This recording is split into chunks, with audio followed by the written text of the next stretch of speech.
Okay, hopefully we're going live. Let's see. I think we're going live. Okay, let's go on, everybody. I am Double D, and welcome to the AdventHealth 400 watch party. Excited for this race. Kansas had the closest finish in NASCAR history last year. The one in the spring race. And then in the fall race, we had Ross Chastain win his only race last year in that season. So I don't think this race is going to disappoint. Some of the racing this year has been kind of lackluster, but I feel like this is where it's going to turn around at Kansas Speedway. So I cannot wait. What's up, Dawson? Is my stream working okay? I believe it is. So let's look at the starting grid. So as you see, as I predicted in the comments, I got Denny Hamlin winning this race. He has the second best average finish at Kansas, next to Chase Elliott, who was in first for it, I believe. But Hamlin has won most of the races here, and he's showed success at this track quite a bit. So let's see. Starting grid. Okay, why is it not pulling up? Hold on. There we go. Okay. So we got Kyle Larson starting on pole. Larson has been doing good as of late. He was in the mix for a win at Texas last week, but his car kind of fell off at the end. But he's still racking up good finishes. Then the week before, had a great finish at Talladega, finishing in the top three, and then, of course, dominated Bristol. So he's still got a lot of momentum, and he's on pole. And Chris Buescher, second place. The same starting order as the spring race last year. And we got Christopher Bell, Tyler Reddick, Joey Logano, Ty Gibbs, William Byron, Daniel Suarez, Chase Elliott in ninth. Finally, a good qualifying for him. And Ryan Blaney is in 10th.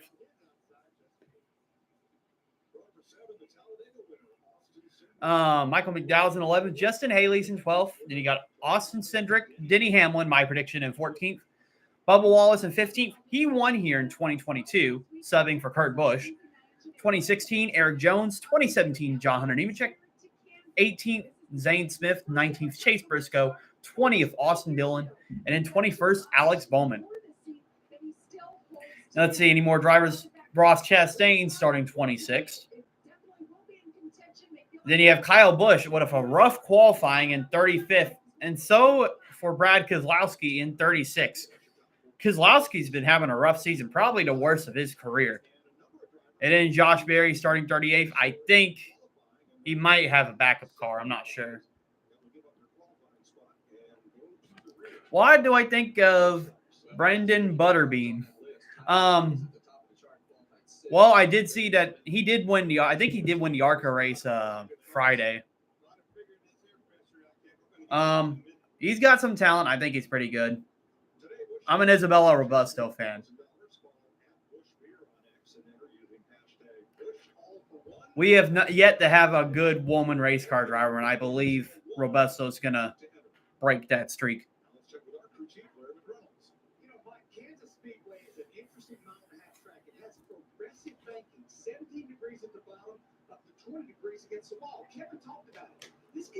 Be back. I'm going to give me the drink before this race starts. Let's go to our Toyota Camry Cutaway cars, show you exactly what's going on when you hear about aero blocking. These are two drivers running side by side. Good clean air, full front downforce on both cars, roughly 600 pounds. But look what happens when a car gets behind another car. How much downforce it loses in dirty air, roughly 30%, which is about 180 pounds. Totally changes the way the car drives. The front tires lose grip. It keeps moving around trying to get that clean air. The driver in front keeps aero blocking. Think about like mirror driving. The trail car keeps moving left to right, just trying to get a little bit of clean air. I'm back. Maybe the left front, but guys, we'll see drivers moving around all race long to find speed and grip. Lane Bushi, I have heard of her. I think she still has some work to do, but hopefully she has some potential. And it looks like they're about to go green soon.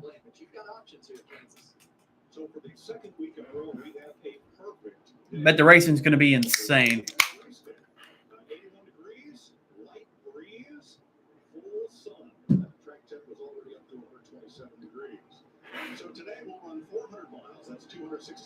Yeah, it looks like some of the cars are going to the back now, so I assume. Yeah, the one to go now. Here's the Toyota GR Supra that leads the field. Here in Kansas, everybody formed up, ready to go. Of course, I'm rooting for Chase Elliott. Finally, he had a good qualifying. This is one of his best tracks, so I'm hoping he's going to win. I mean, if it's going to be Larson or Hamlin, I'm going to be driven insane. Speaking of being mad who won a race, I was mad about the finish at Texas. Stupid Joey Logano got lucky again. Like, that's the only way he wins races. He has something go his way, and somehow he wins. He doesn't even have the best car. Then you got Carson Hocevar. What do I think Carson Hocevar? Well, Carson Hocevar he won the truck race last night and a crazy finish. I didn't see that race, but I did see the finish. It seems like it was a great finish.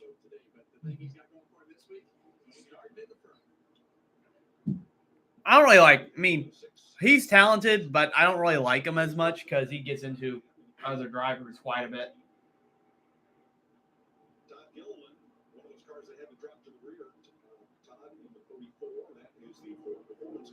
Here's the AdventHealth cam for Eric Jones. We're going to take a couple laps with him today. And the Xfinity mobile cam in Todd Reddick's Toyota. Okay, here we go. Larson, Buescher, side by side. Green flags in the air. The thing I noticed immediately right there as we went to those in cars is they sped the pace up. You could hear those cars starting to speed the pace up, but immediately we're full wide, Mike. Yeah, Larson got a big jump on that restart. He's already way ahead from his starting position. Then he got cars 3 wide and 4 wide towards the back. Looks like mainly more towards the middle. Got Chastain in the bush, number 1, trying to make moves. It looks like Larson's going to lead lap 1. 267 laps. There are 2 stages. So we're going to see who racks up some stage points and avoids all the trouble. Probably not. My schedule is not even suited for any of that. Trust me, if I was streaming them, I would be streaming them, but I can't.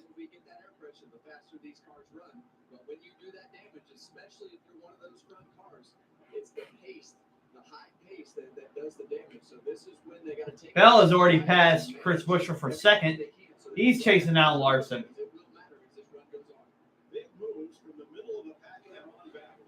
Don't forget, Bell has won 3 in a row earlier this year, but it's been a while since he's won a race.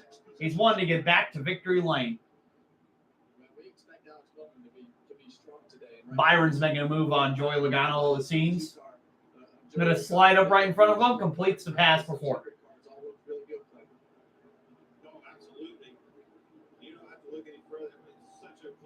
Hamlin trying to make a move. Gets blocked by the car he owns, Bubba Wallace, in a 23. Seem like they don't care about team boss affiliation right there.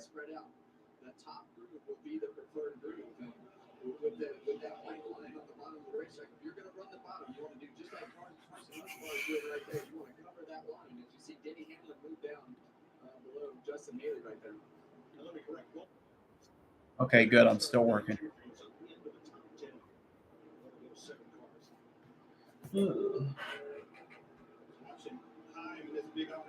Got Corey Hines making his debut in the 67 and 32nd. Another notable driver. Yeah, and Corey Hines done a great job. This is his first race with 2311 as the. He's just really dominant in the truck series right now. Speaking of dominance, Alex Palou won again yesterday. Kyle Kirkwood has been the only one that's won a race in IndyCar this season, besides Alex Palou. But next, we do have the Indy 500 coming up. So now that's something I'm going to try to do, hopefully, that I could not do last year. I'm going to stream both the Indy 500 and the Coca-Cola 600. So there'll be a double for me. On the long run charts yesterday, we felt like his car was one of the best cars. His time showed that on every chart that we had up. So we expect that. So let's see. to keep moving towards the front of this track. Oh, we got a wreck. And I think that might be AJ Allmendinger. And the caution's out. It seems like it's an engine issue on the 16. The caution's already out on lap 7. It did. It looked more white than blue. I'm sure it was white, as if it was clear. Well, it's been a miserable weekend for that 16 car. They've definitely had some trouble getting their car going up to the speed that we've been accustomed to the last few weeks.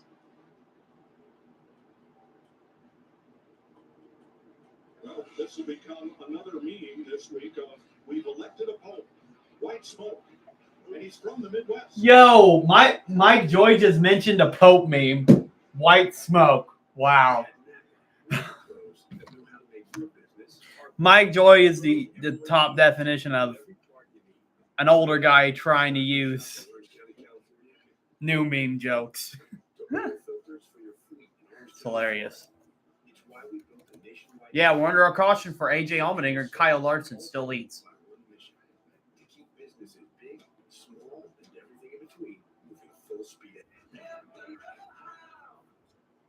What's better than a limited time deal? An unlimited time deal. That's why the $5 Big Mac with a Junior Bacon Cheeseburger is available all the time. Because the best time for fresh, never frozen beef and Applewood smoked bacon is all the time. Duh. Let's look at the top 10. As a person living with diabetes, We got Larson, Christopher Bell, Chris Buescher, William Byron, Alex Bowman, Joey Logano, Tyler Reddick, Ryan Blaney, Justin Haley, and Chase Elliott. Your top 10.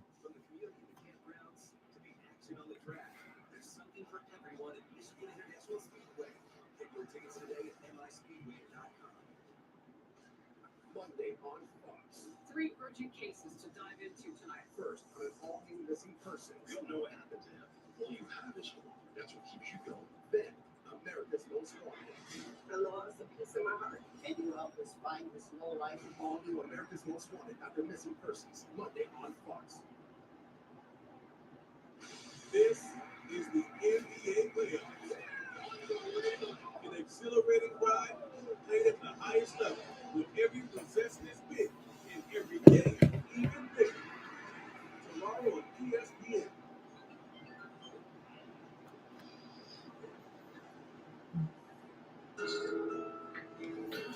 All right, let's see if any of the drivers in the back have moved up some positions. Kyle Busch is already up to 21st. Remember, he was fast in practice, but he hit the wall during qualifying. So that's why he had a bad qualifying spot, but he's moved up quite a bit. Josh Berry is already in 27th. Keselowski.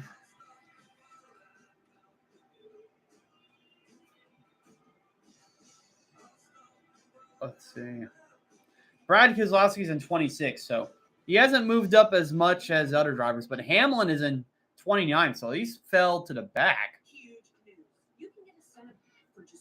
Oh, that's because some drivers are pitting. That's why the positions are changing.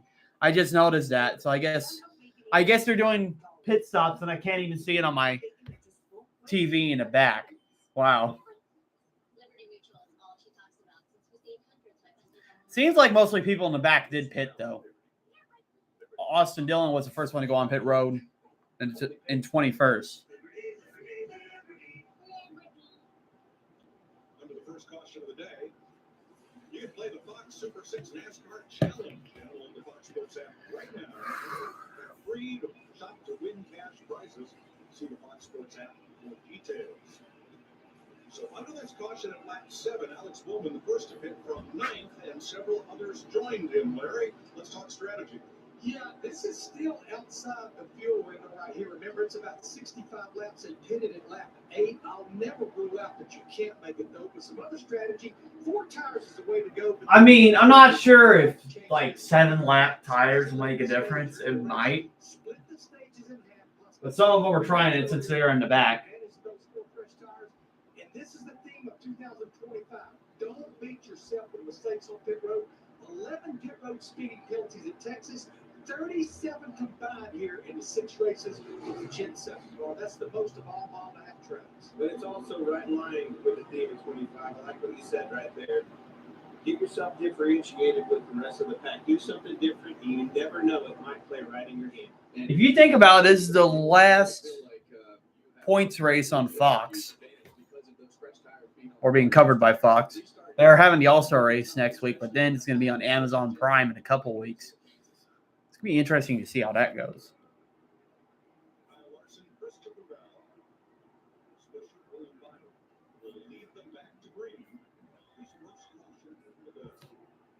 Okay, here we go. Restart again.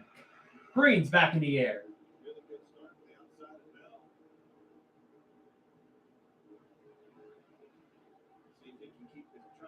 Yeah, Christopher Bell had a lot better restart, and he's going to try to pass Larson on the outside. He could do it here. So Larson's going to side draft. Ain't going to be easy to pass Larson. Larson going to try to do the slide job, and it works for Larson. He's going to maintain the lead.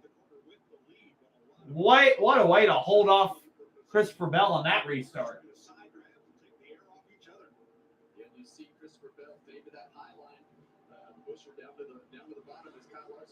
It seems like Logano has lost a couple of spots to Blaney and Bubba Wallace. Not a good restart for him. Carson Hocevar has cracked the top 10 in 10th. Elliott is about the same in 9th. Oh, wow. They're 3 wide in the back.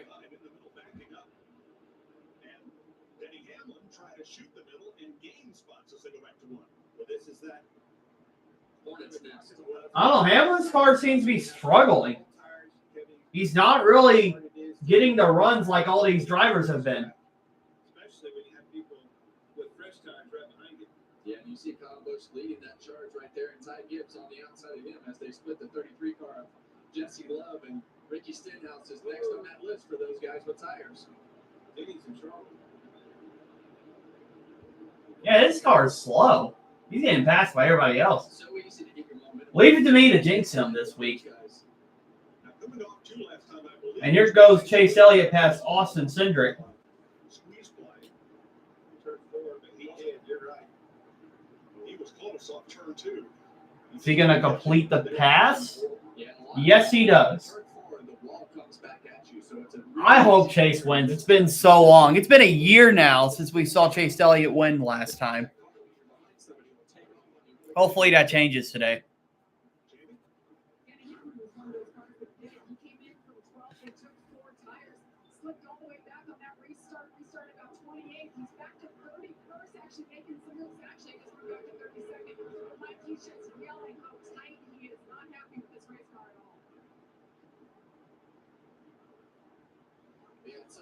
His car is just tight.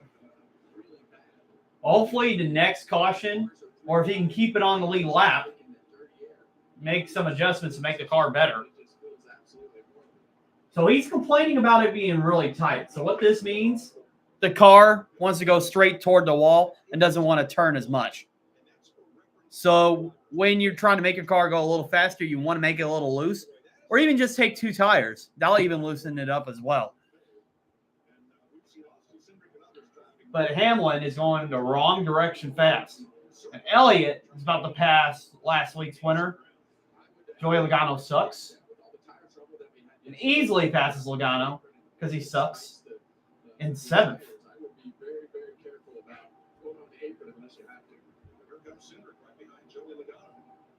Cindric also following Joey Logano, trying to pass him, as they should. Oh, wow, that could have been an accident right there. What a save by Barry and Carson Hocevar. It looked like Hocevar was about to get squeezed by Tyler Reddick on the outside and Josh Berry on the inside. But they kept that from being an accident. But Josh Berry has cracked the top 10. I'm telling you, Josh Berry is not a snoozer. Won at Las Vegas, And he's trying to run good here at Kansas. He was leading for a little bit at Texas, but he spun out. Corey Heim is right now somewhere in the back.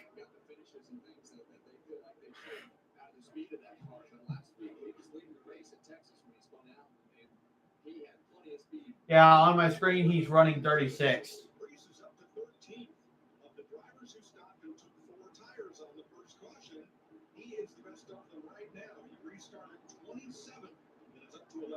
Yeah, so Ryan Priest was the one that pitted for tires, and he's already up to 11th. Has been very similar to the Chris Buescher car in RFK. They both had plenty of speed to race in the front of the pack, and Ryan Priest is making. Priest says Priest has been okay, but he just hasn't had the finishes to prove that he's a contender for wins. Like, he'll be there, but he'll just have something bad happen. He almost won at Talladega, got disqualified. Then there was other instances he was trying to run good and just didn't have the finish at all.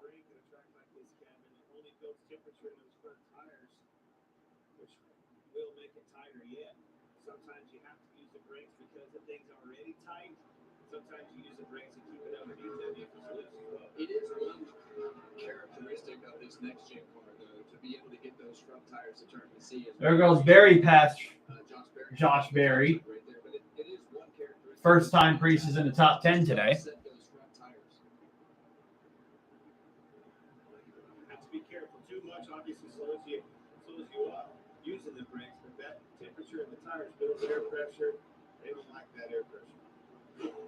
3 Chevys, 2 Toyotas, and 5 Fords in the top 10. Kyle Larson leading Christopher Bell and Chris Buescher on Mother's Day in Kansas.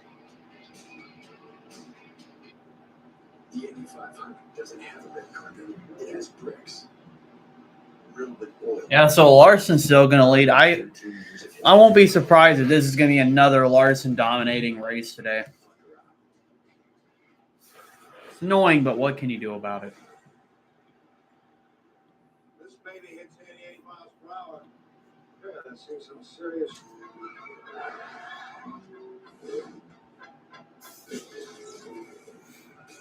Looks like Cindric just passed Logano for 8th place. Kyle Busch is up to 16th. I think he was one of those that pitted too. Kozlowski's up to 20th, so it seems like the biggest loser so far is Hamlin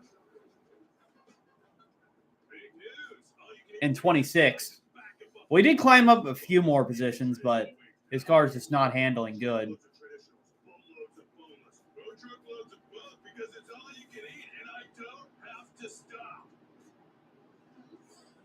Check-in time is 3.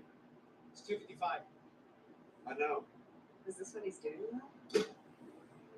As your host, I have some rules. First, no showers longer than 5 minutes. This isn't a spa. No games, no fun.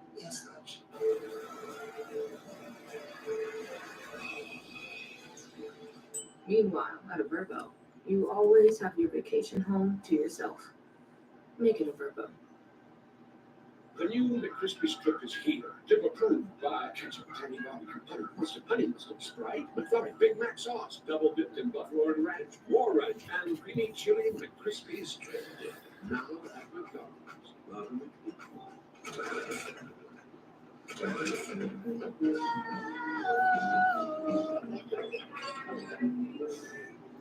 Why is Ryan Priest too slow? Oh, Cody Ware.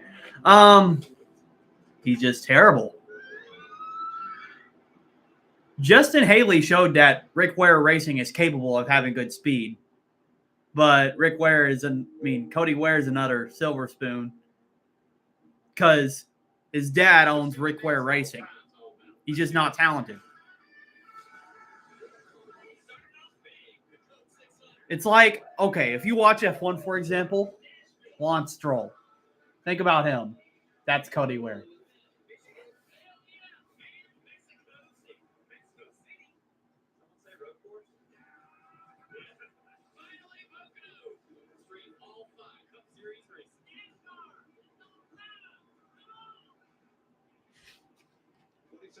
complete in the AdventHealth 400 at Kansas Speedway. Kyle Larson leading Christopher Bell. William Byron and Ryan Blaney to watch our aerial coverage provided by Goodyear. Since 1925, the Goodyear blimp has been inspiring fans to keep looking up and keep driving forward. Since the restart, Kyle Busch plus 21 spots. He's up to 15. Ty Gibbs up 18. Ryan Preece, Zane Smith, and Alex Baldwin among the big movers. Josh? I think Ryan Preece just passed Logano.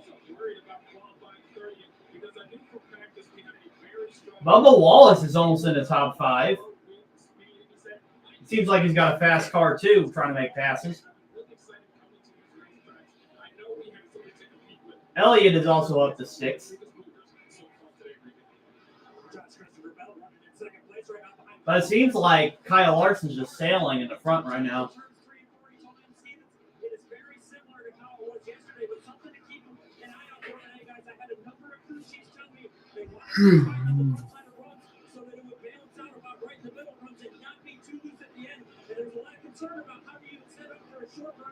Cody Denson truck race. I'm not sure what you mean by that question. I've been watching these lap times, and he is that one they matched, but he was 2/10 faster. He's running the leader down Larson. This car's coming out strong in the long run, Kevin. We have documented this time and time again with the 5 car in particular. On these long runs, he has a tendency to burn the right rear off of it. You know, we like to joke, it's Kyle Larson against his right rear tire, and how does he manage that throughout the day? Christopher Bell and those Joe Gibbs racing cars are typically pretty good on the long runs. That's always what makes Denny Hamlin so good at this particular racetrack. So as we see this run go on, how does the Larson's car fall off compared to Christopher Bell's? And right now, it looks like Bell's starting to make up some ground. So we're 31 laps in. The first 8 drivers did not come to pit road on that first caution today, Larry. When might we expect them?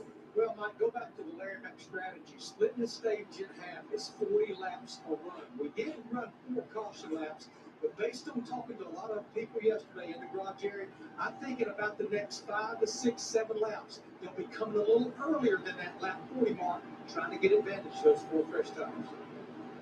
When we see the advantage, you look over the biggest movers. Who were they? Those guys that pitted. Busch up 20. See Logano going for a pass on Ty Gibbs.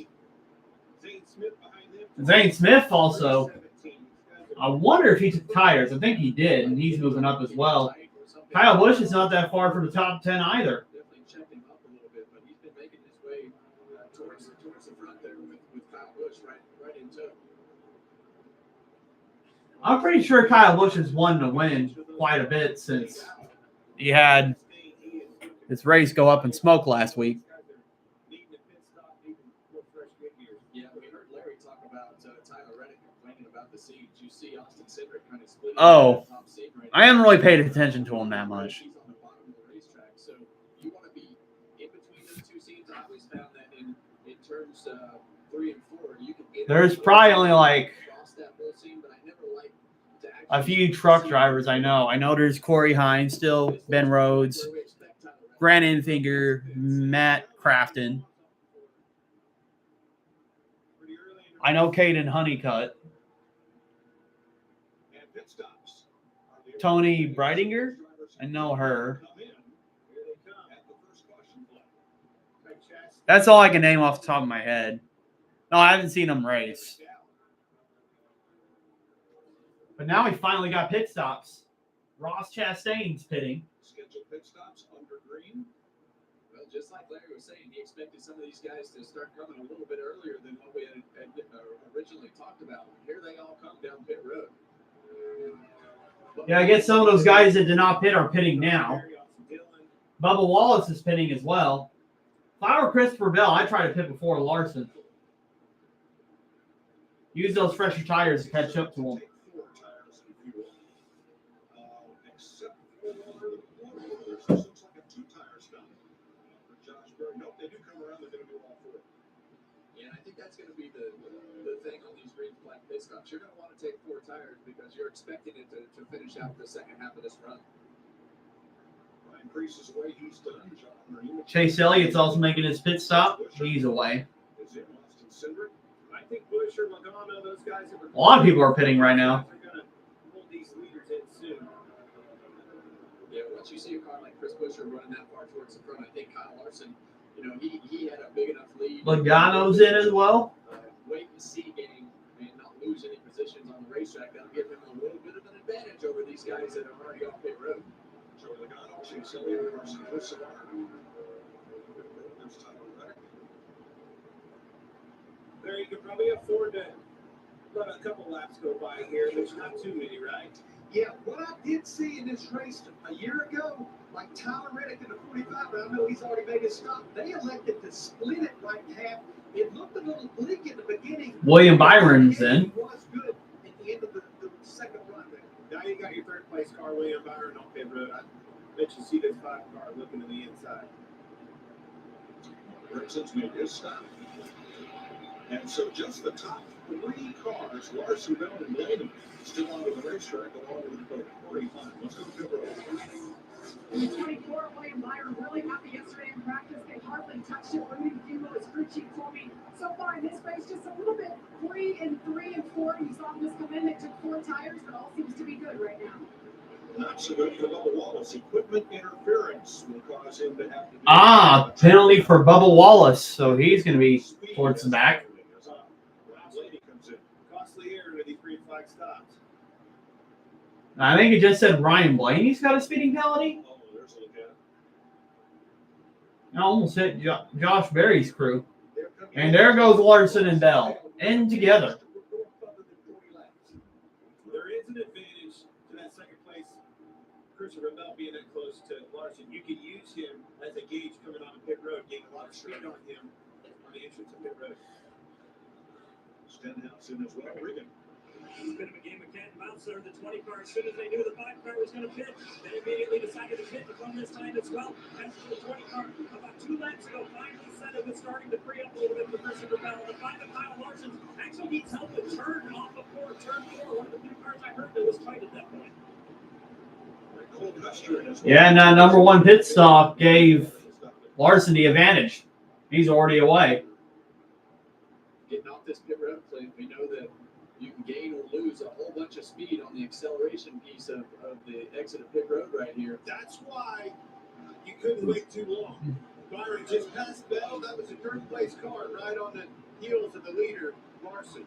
So now Alex Bowman's the new leader, but I think Byron just passed Christopher Bell for pitting a little bit early, so he gained a position there.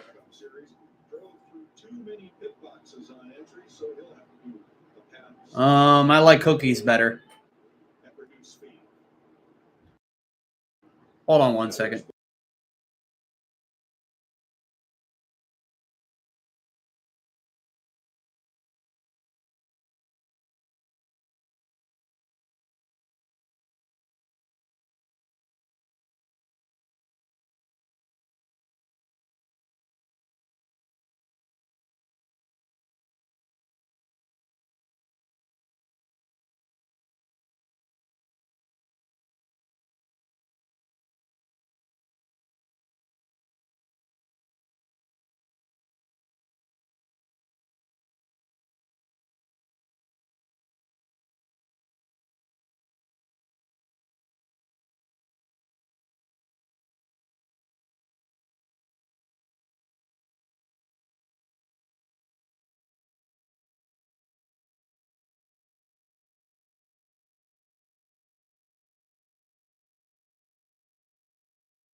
I'm back.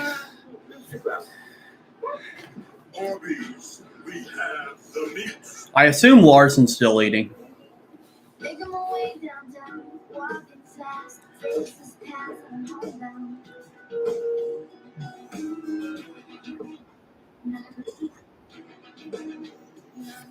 It's Kubota Orange Days, now through June 30th. Get slow down with 0% APR for 84 months or up to $3,000 off select compact tractors. See the details and find your nearest dealer at KubotaOrangeDays.com. Don't know about you, this time was not about. I will be with you soon. The scholarship credit for our 2nd Street. Oh, So it looks like Ty Dillon and Riley Herbst are 1-2. They still have yet to pit. Larson's has presumably lead in third. You got fourth, William Byron, fifth, Christopher Bell, sixth, Chase Elliott. And it looks like Herbst just pitted, so Chase Elliott should cycle in fourth.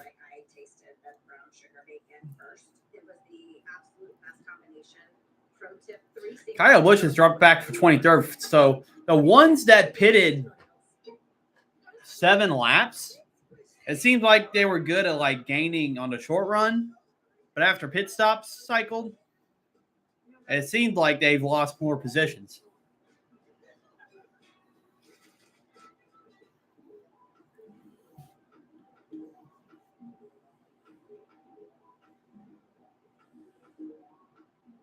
Well, Ryan Preece is about the same place as he was.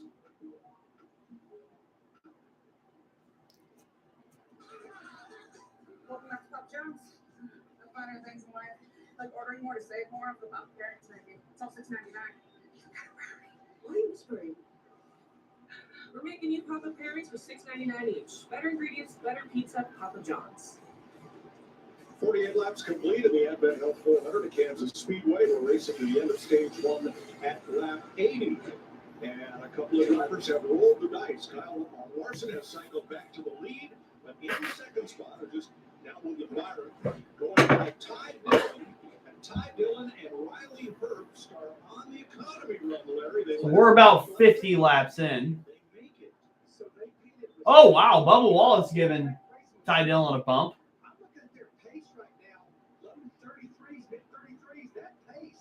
Should be able to make it. If they can't make it, I have no idea what they're doing right now, unless they're just trying to bank on the caution.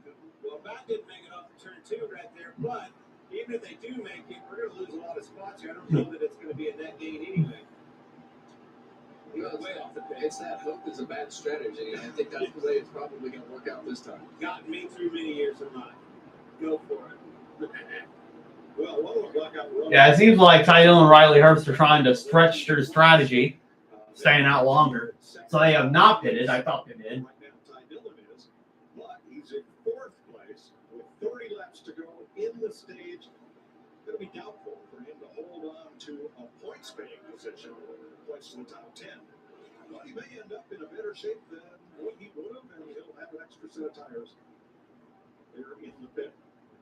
So let's talk points. As we'll give stage points and a playoff point to the stage winner. And as we race to the playoffs after race number 26, these drivers have wins, and it's win and you're in. We average 13 regular season winners. Now, most points above the bubble by non-winners. These fellows are in a pretty safe position for now, but it's not over. Look at that cut line below Ricky Stenhouse, Kyle Busch only 12 away, but with 20 points, minus 20 on back, only one driver has ever come out of that group and made the playoffs. When you see a big hit, like Clint just highlighted right there, AJ Allmendinger took a big hit. Michael McDowell last week took a big hit at the end of those races. So, and it points matter. Flip side of that, Ricky Stenhouse moved into the playoff picture with a great finish last week in Texas. He is struggling today. This is going to be a battle right down at the end in the bubble picture of the playoffs. So important. Battle between Bubba Wallace and Christopher Bell. Every point matters. She finished 15th. She got wrecked out on the final lap. Then they had to restart her, of course, because of ARCA rules. She was running good, but I forgot who it was, but someone got loose underneath her and took her out. He's now 2 laps down. So it's been a tough start to this race for the 23 car with all the circumstances that he's having to deal with. Sure. Josh? One update on 22. Joey Logano during that first run. That car was just way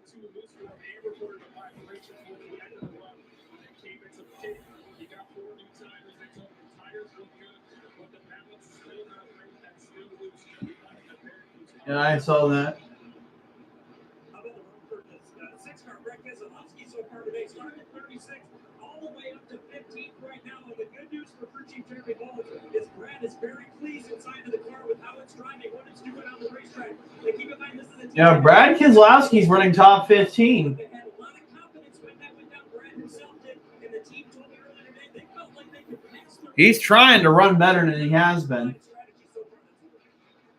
he is at the top of the list of drivers who need a great day and past champions who need to vault into the top 25 in points. I think he's in the must-win stage, Kevin.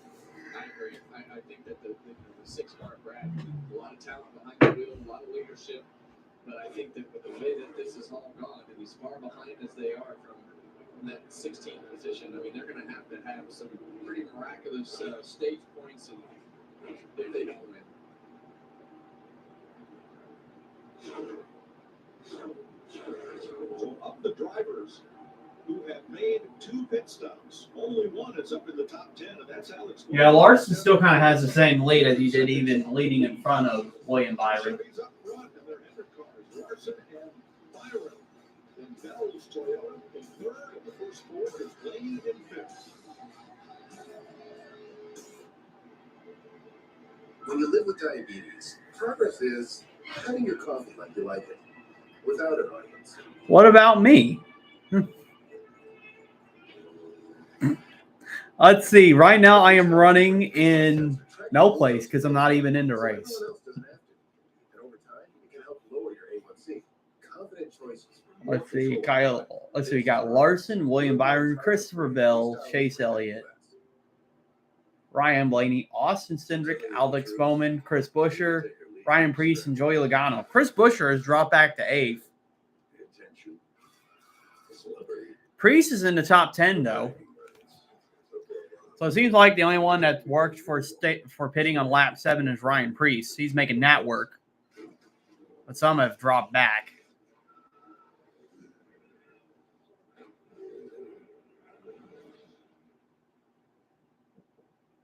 What's better than a limited time deal? An unlimited time deal.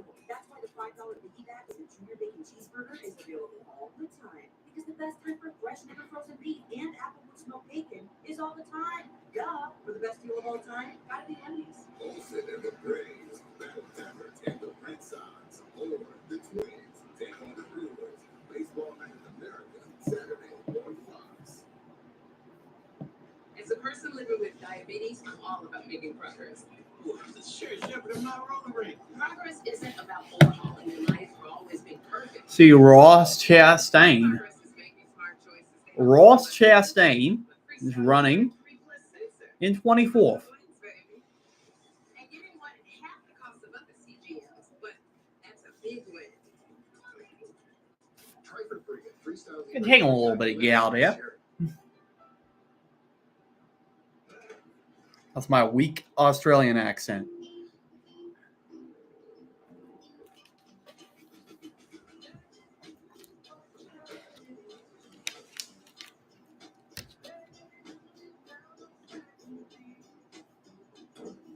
We're all unreasonable about something.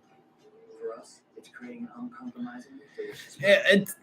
Larson's just running like compared to all the other lap times, he's like 0.2 faster.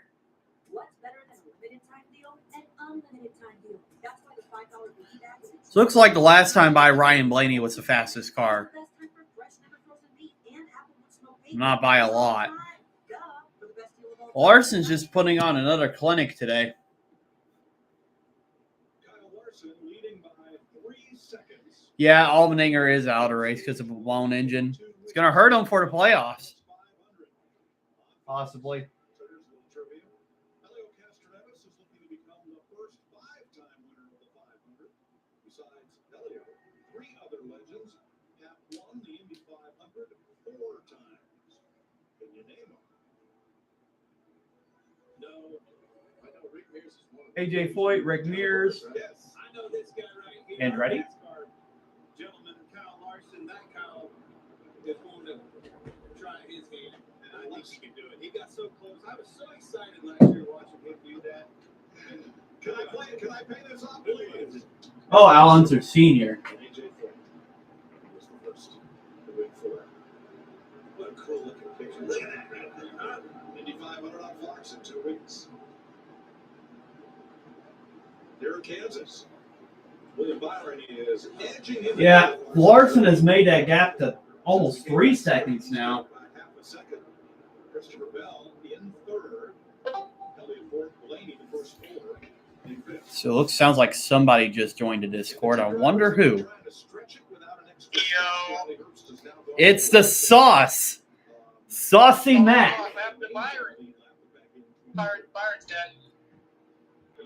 Oh, you're ahead on me, so something happened to Byron. I'm going to see what's going to happen probably in about a minute. Oh! Cars 2 strikes again. Byron, another bone in. No, that's a tire, actually. Caution is out. Oh, wait, there's no caution. Well, I guess if there's debris on pit road, it doesn't count for a caution. Okay. NASCAR under consistency, I see.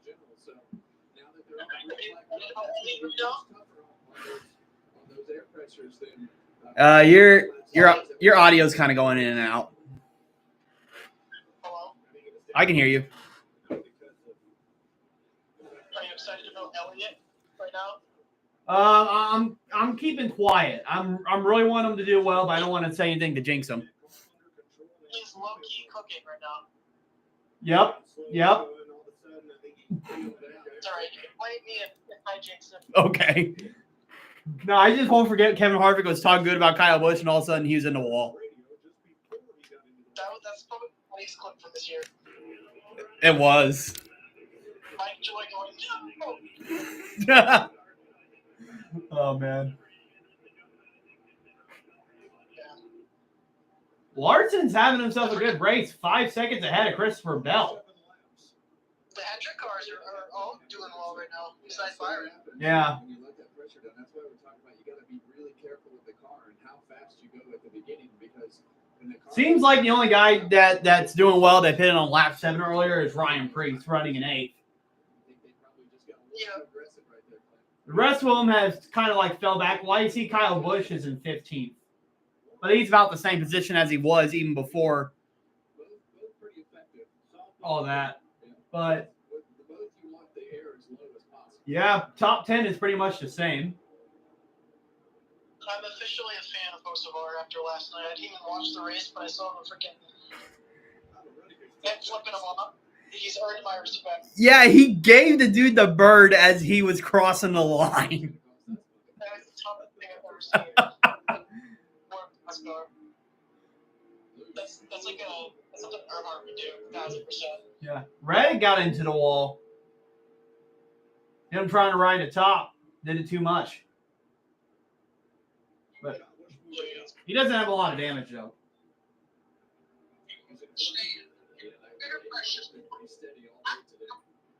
Keselowski's running in the top 15. This is the race he has to prove he's not washed. Keselowski.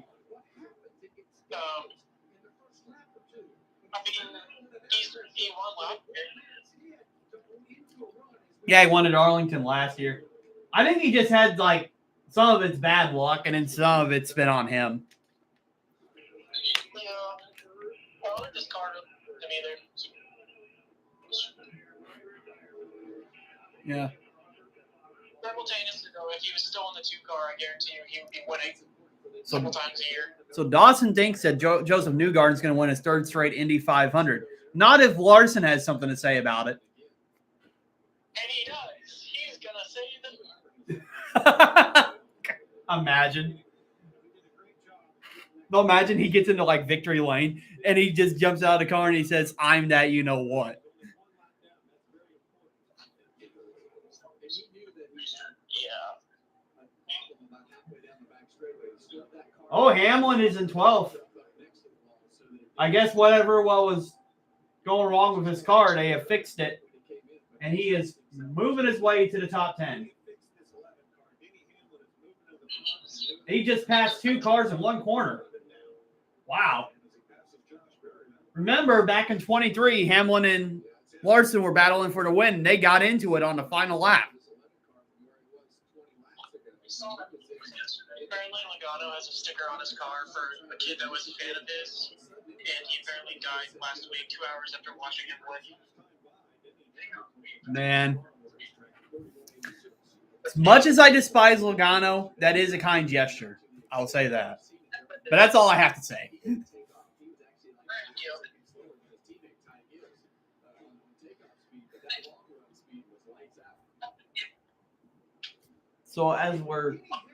So your new top 10 now is Larson, Bell, Elliott, Blaney, Cindric, Alex Bowman.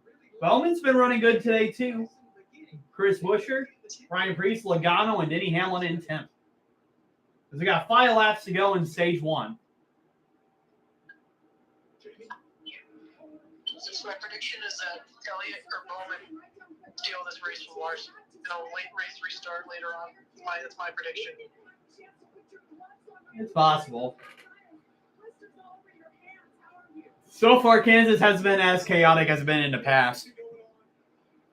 Although Blaney, he's sneaking up there. I just noticed he's up in 4th. Yeah, watch Blaney almost win again, then something happens to him. Explodes again. Yo, dude, we're literally going to see the very first ever crash out in NASCAR television.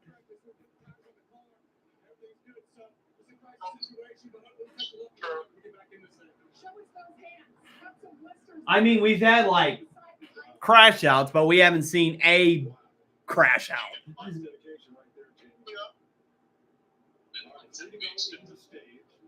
Like, he's literally going to yell at the interviewer.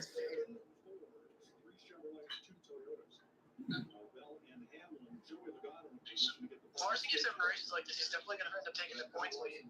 Yeah. Oh, if you saw it earlier, Mike Joy literally made a Pope meme joke earlier. He said, AJ Allmendinger is going to be a meme for showing white smoke for a new Pope. I was like, wow, Mike Joy using 2025 memes, his age. I don't want to jinx it or anything, but for some reason, when any other car dons the Larson blue color, like that light blue, they become cracked. Yeah. First Hamlin, and then he ends up winning, and now Elliott's cooking in the same paint scheme color. That's true. 2 laps to go, and Elliott just passed Christopher Bell. I don't think he'll have enough time to get the stage win, though, as Larson's got 1 lap to go. Trying to lap Austin Dillon.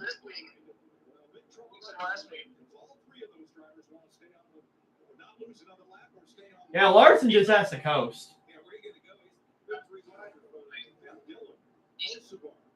Wow, he almost ran into Ty Dillon right there. Imagine getting taken out by a lap car.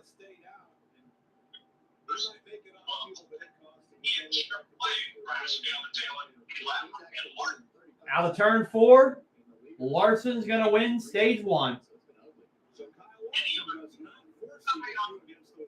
Looks like Elliott's easily going to come in 2nd, Bell 3rd.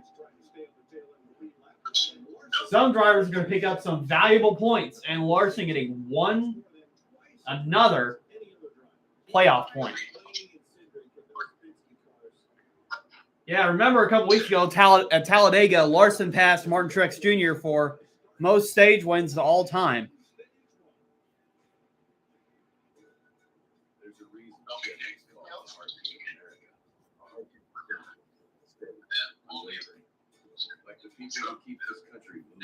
All right. Yeah, you know what? It'd be smart if all the Hendrick cars just drove like blue paint schemes. They'd be 1, 2, 3, 4 every week. Like every Hendrick car has the Hendrick car paint scheme. Yeah. It'd be just like Stewart Haas with like Overstock last year.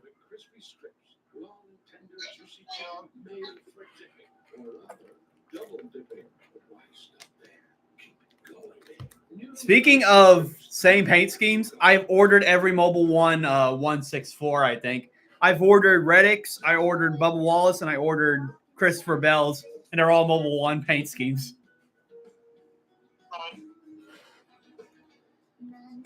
Let's see. I'm gonna look at the Lionel shop real quick.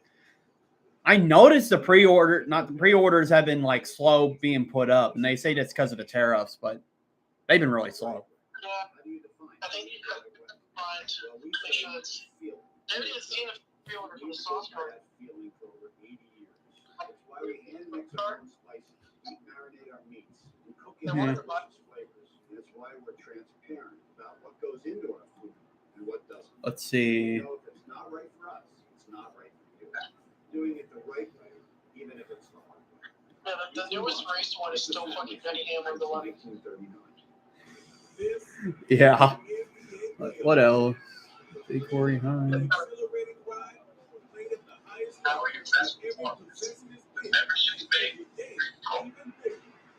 Yeah, they haven't had any of them in a while. Started in Brooklyn in '78. They quickly learned. Yeah. First charging $9 for a regular 164. Actually criminal. Yeah, it's insane. And of course, I go to Walmart because I had to get my clothes changed and tires rotated, and they never have them in stock. As soon as they changed the price, they had a full bucket of the tire waiting. Yeah, it's crazy. Where I live, they're like only $4.94 still. I guarantee you they're going up. Yeah, probably because I haven't bought one in like a few weeks. And the weird part is, Nuggets is still the same price.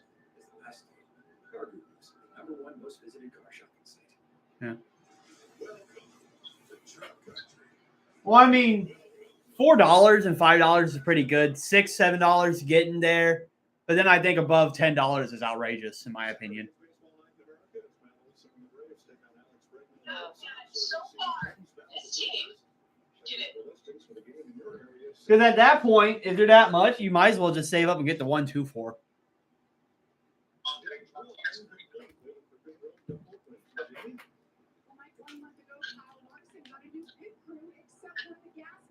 So far, this team has executed. Let's meet Team 5. Oh, so pretty much it's basically like a Chad Knaus thing. Larson's got a new pit crew besides the fuel man. Yeah, Fox just said it. You know, Cliff Daniels reminds me of Chad Knaus in a way. He doesn't rage like. That's the only difference. He doesn't rage like Chad Knaus does, but he's more of like a leader, team leader, like Chad. Yeah. Larson from Texas that's signed by Larson. That's cool. Did they already have pit stops? I don't think they did. I think they're just showing a replay. Yeah. Naturally like that. Jackman did. Now you have the little different, trying to get a head start there. Behind the back, we've covered this one. I think this all started with Denny Hamlin's crew. We put that on TV, and everybody said, is there a better way of doing what we do? Let's find out. Yeah, they're about to get ready to pit. We're only in stage 2, so we've got a long race to go still.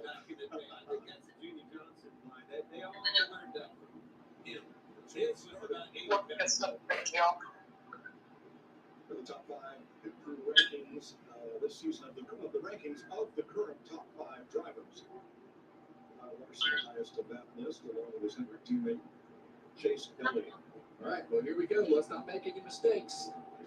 All right, let's see who's going to be off pit road first. So Larson is in, and so is the rest of the field.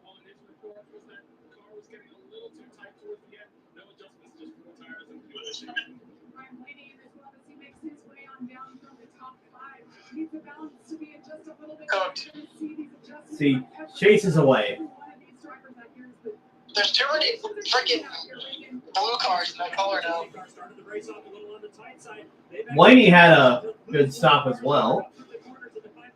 Not going to beat Elliott off. And of course, Larson with that number 1 pit stop is just gas.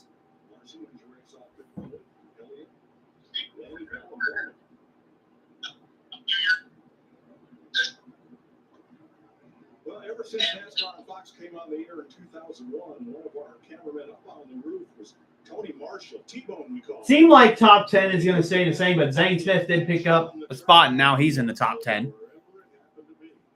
Well, 7 years ago, he transitioned off the roof, and here's the RoboCam trailer for the cameras that are mounted on the wall. There's talking for it. We couldn't put a cameraman physically at the camera. He runs those from in the trailer, yeah. Well, he's retiring. This is his last race. He's now Tony Robo. And he had a wish. He says he's been at the track all these years, but he'd never been on the track. So cameraman Brad Hutton put this team together for Bubba Wallace to give Tony Robo a thrill ride. And thanks to Darwin Patterson, Toyota, and Tucson Hamilton. Tony, we're going to miss you. All right. I wonder if it's going to be more chaotic or is it going to be about the same kind of like stage one?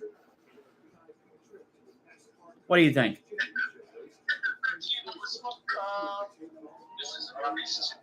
can see it getting a little more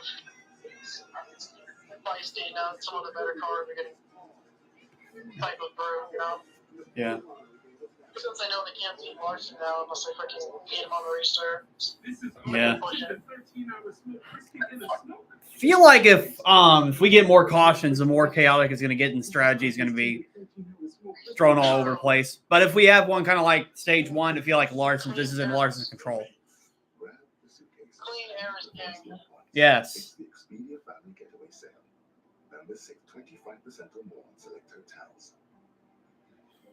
Where's Byron at right now? I think Byron. For the $8 because they restocked the Wayne that had the ruby red 48 and 9. I bought both of those. That way I can have both of them because I already had the 24 and the 5. Yeah, I already have the 24 and the 5 as well. I don't have Bowman and Chase Elliott yet.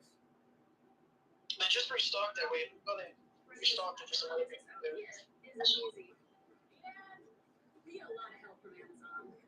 Yeah. Seems like Byron is still 2 laps down. Race is not over for him, but it's going to be difficult to win from his position.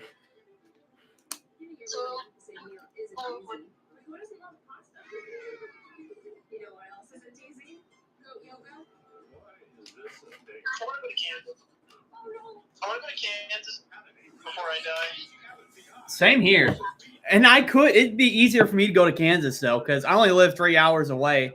And I live the same distance from Indianapolis as well. Yeah. Because I live more like the St. Louis area, and Gateway is only a few minutes from me.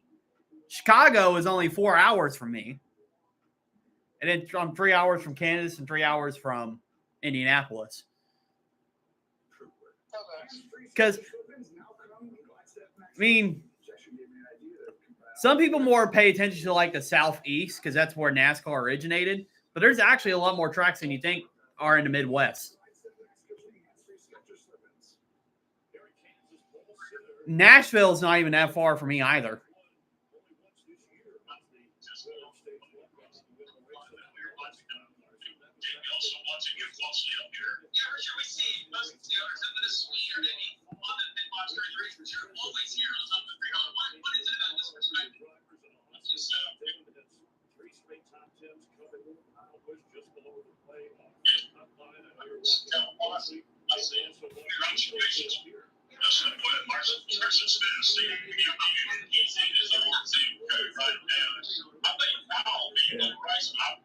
Now, I won't, guys, this week, I won't be live streaming the All-Star race because that's a non-points race.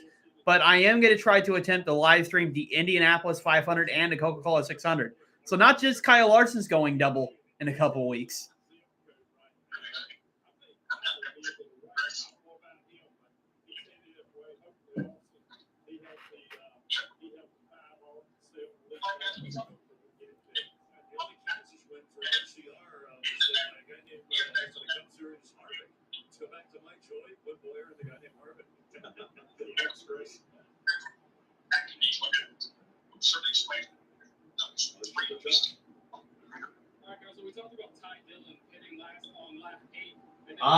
Larson and Elliott are going to be side by side.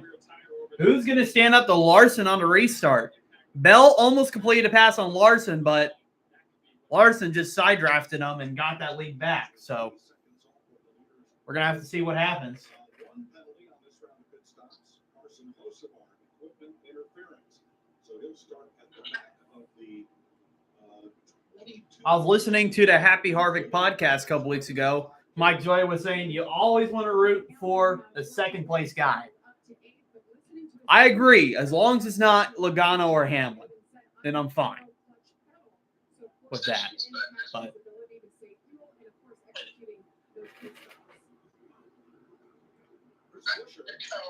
My chat. Second stop and fell from 10th to 17th, where they'll be on the restart. It doesn't take much off pit road to lose those positions, but as we get going here on this restart, we know that these guys have been crazy. okay, here we go. Elliott and Larson. They have quite the rivalry, kind of like Johnson and Gordon. But here we go. Green flags back in the air. Oh, you're way behind me. Both of them are even going into turn one. 4 wide. Wow. Logano being the biggest loser off of that in the middle of the pack. A tight squeeze all around there. Elliott, Larson are side drafting the heck out of each other. Elliott is not one to give up this position here. Oh, restarts under review for Larson and Elliott. Oh, here comes Blaney on the outside. Not just Elliott is not winning the race in a while, but neither is Blaney. And Blaney's going to want to win as well. Wow. They're racing. Wow. The racing is all done. Here comes Bowman. Bowman trying to make some moves. But Elliott trying to pull away on the outside. Not quite. Here comes Larson back. This is phenomenal racing at the beginning of stage 2. Oh, Larson got loose on the bottom. The air got sucked around him, and Elliott's going to have a good run. Bell's going to try to go to the middle, but Larson blocks. And Larson going to try to do the slide job. Elliott's going to try to back off, but it seemed like Elliott did not get a good run there, and Larson's going to have the lead.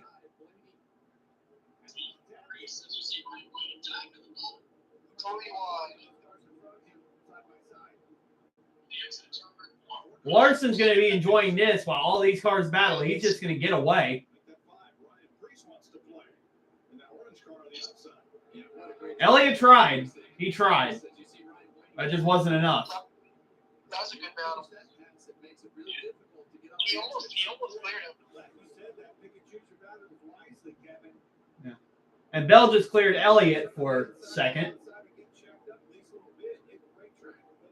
Now, at this point, you just want to focus on lap time to try to catch Larson. That's the goal. Do not try to battle each other to lose time from him.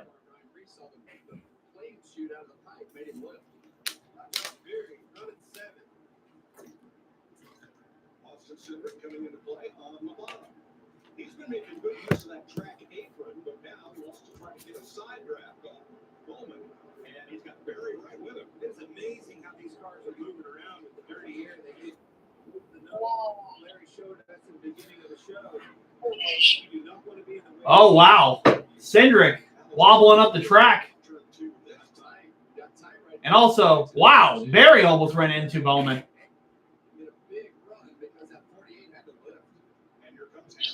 And Cindric almost got into Bowman again. Wow. A lot of people having a checkup.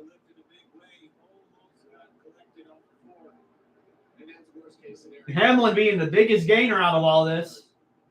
Already back in the top 10.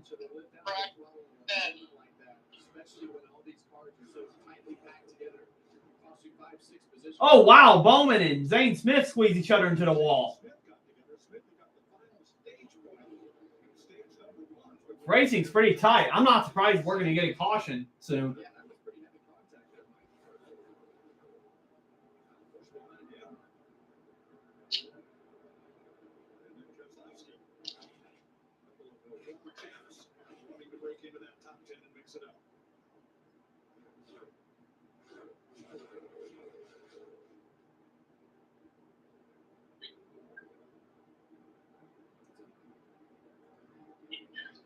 surprised Reddick's not doing as good as he does usually at these type of tracks. He hasn't really been around the top 5 at all today. He's been mainly like top 15, top 10. That's about it. He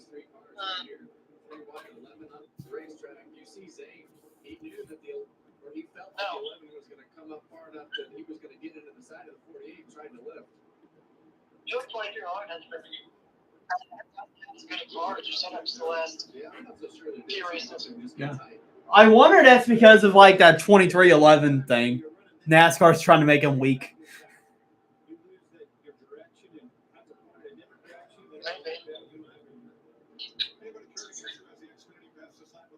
I read something that there could be a chance like where they lose their charter in the middle of the season.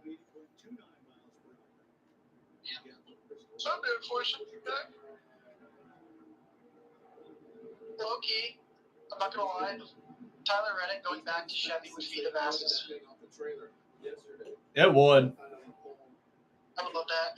Honestly, though, I feel like he'd probably end up going.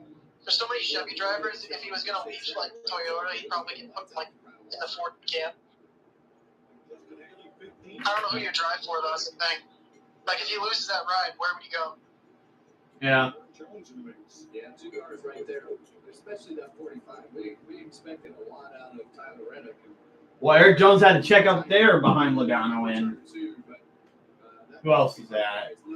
Reddick. Especially when you consider the fact that, like, Joe Gibbs is kind of full now. Like, last year, if he would have lost the ride, it would have been one thing. He just took him to 19, but... Yeah. As close as it gets to a wreck. That SVG that hit the wall earlier and almost collected Todd Gilliland.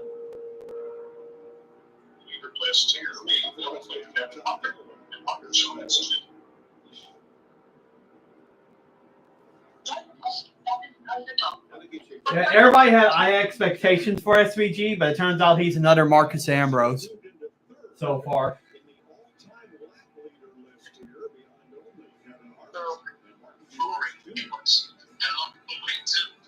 But yeah, Larson's got the fastest lap on Christopher Bell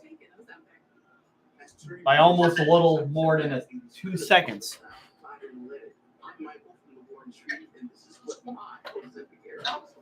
I'm lowering my A1C and lost some weight too. I also learned Yeah, I think the only way Larson's going to lose his race is on the restart. Because as long as he has clean air, it's his race.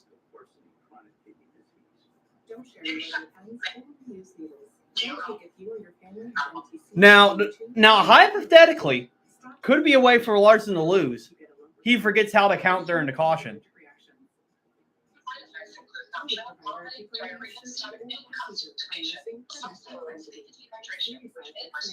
Because remember, during the league race, I was this dominant.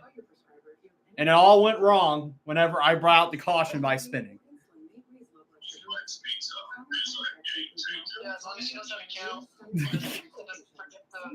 count. Yo, imagine if someone does the same mistake I do. That'd be funny. That would be.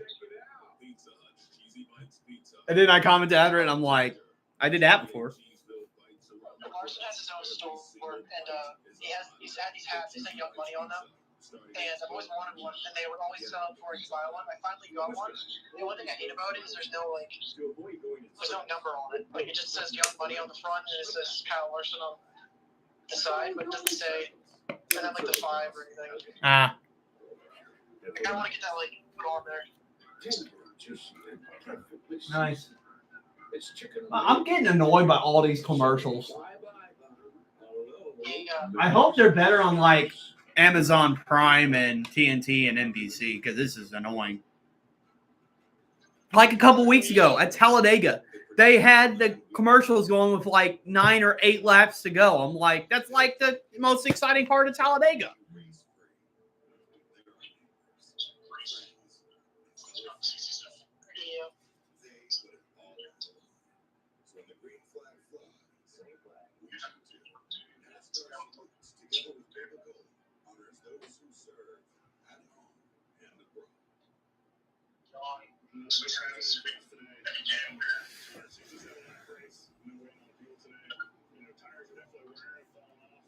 It seems like Larson still has a lead. It seems like the fastest Roush car is Ryan Preece so far in 8th, excuse me. Kozlowski's finally in the top 10 as well.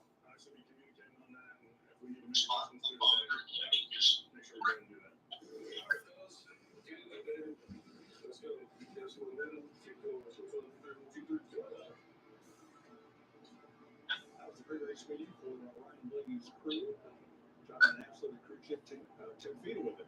Spotter up on the grid. Blaney is fourth. He is the first board in the race behind Larson, Bell, and Elliott.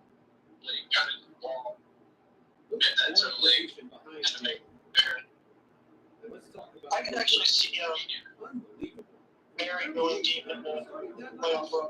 Oh, I do.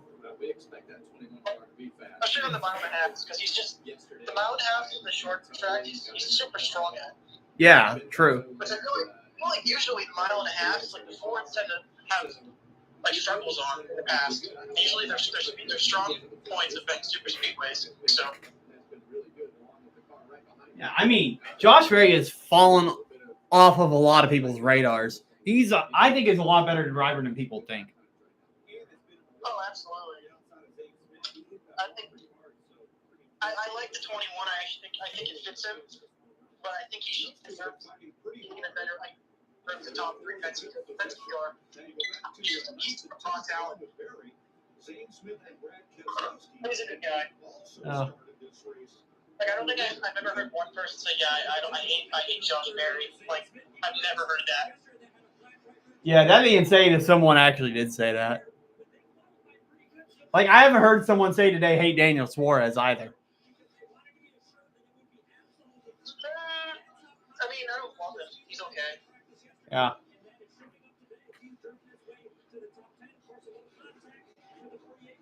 There's not many other people that I can say that people like.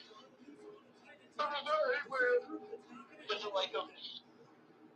I feel like everybody likes Allmendinger. I don't feel like many people hate Allmendinger. Yeah, same here.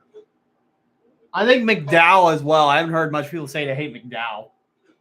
Yeah, McDowell's a good guy. I think you can say that for Ryan Preece and Zane Smith. Choose to take that middle lane right there. You definitely have to go where they are not. And some of them, like the rest of them, they just form like opinions on them. But yeah. It seems like Christopher Bell is not good on the long run, and it looks like Chase Elliott's about to pass him again. Just no one's been able to challenge Larson on the shorter long runs today. I just want to watch Larson win one more championship before it becomes washed. Oh, honestly, I think it's going to be like, let's see. I think Larson's around 30-something. It's probably going to be 10 years before he starts to become that. Yeah. I feel like he's got like that Jimmy Johnson aura. Larson does. I feel like he's still going to be good for a while. As long as he doesn't crash a Pocono. Well, see, I think he has. I think 2021 Larson, as good as he was, wouldn't do as well in like if he was thrown into this car now as he is now. Like, I think he's become a much better racer overall. Like especially in super speedways, he's become a little more patient. Yeah. And smart about the game, so he doesn't wreck out. It's all about adapting with these cars. I think finally starting to come to with it. And Chase Elliott just passed Bell for second. We'll see how much time Elliott's going to gain on Larson. I don't think it's going to be much. Unless Larson runs into lap traffic.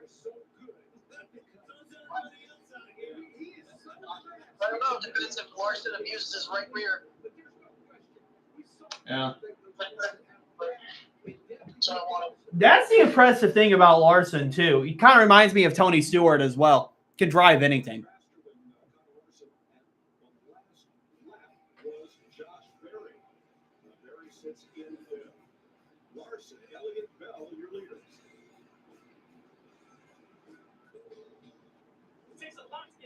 Racing, but you gotta see this. Yeah. There's absolutely Yeah, I was bummed whenever they weren't. When I asked Lionel about the 7-Eleven, that they said they weren't releasing it. But I am debating on getting to ride the Dente Carson Hocevar car. I don't know if I'm going to get the 124, but I'm definitely getting the 164.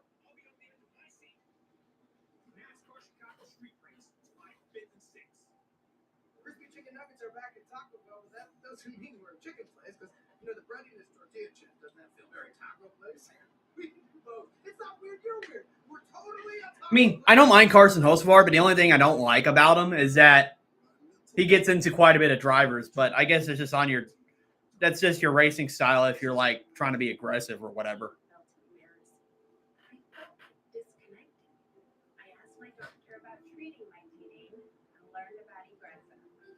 Am I off of Discord? I think I am.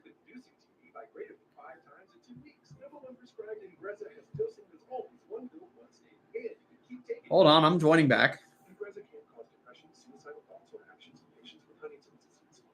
Like I just heard Saucy's sound go off. That's how I knew. Serious side effects, reactions like sudden, potentially fatal swelling at hives, sleepiness, the most common side effect, and heart problems. Oh no, I'm still in here. Okay. I didn't realize they released a shirt for the Texas win. Say saucy. Stiffness, drooling, and trouble moving more balance may occur. Take control by asking your doctor. Yeah. Hey guys, it's changing. Yeah. Too dangerous. You're kind of breaking up again.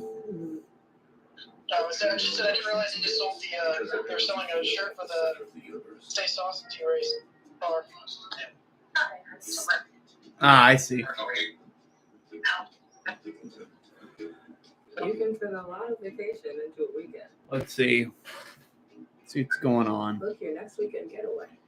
Yeah, Larson still ahead. Elliott has gained half a second on Larson, but he's still 5 seconds back. Bell has lost third place to Ryan Blaney.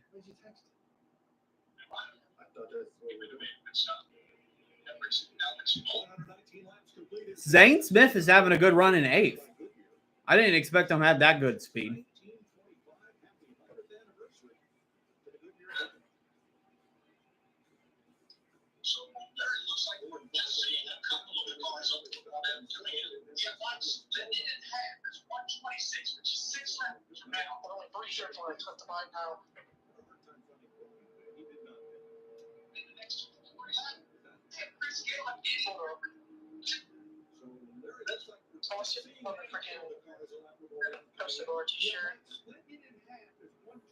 Yeah.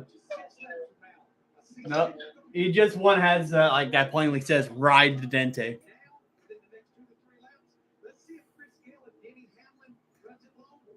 And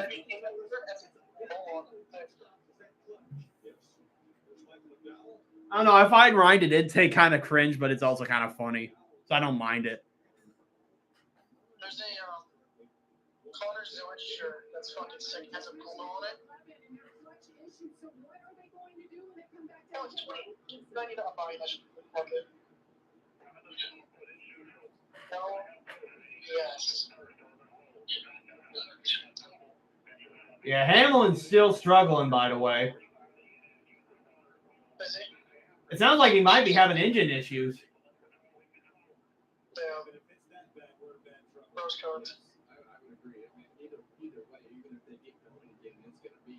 I mean, that makes sense why his car's been struggling. It makes sense because sometimes you can tell if your car's not handling correctly.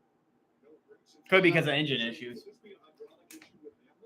Hydraulic issue, that's what they're saying about Hamlin. And Zane Smith's the first car on pit road. And there's Chastain and Cindric. Austin Cindric had to come back down pit road. He had an uncontrolled tire on his stop. Ross Chastain is in. Yes, 5 of them so far. 37 of them coming in. You knew it was going to happen. Well, your Napa boy, but I probably see looks better.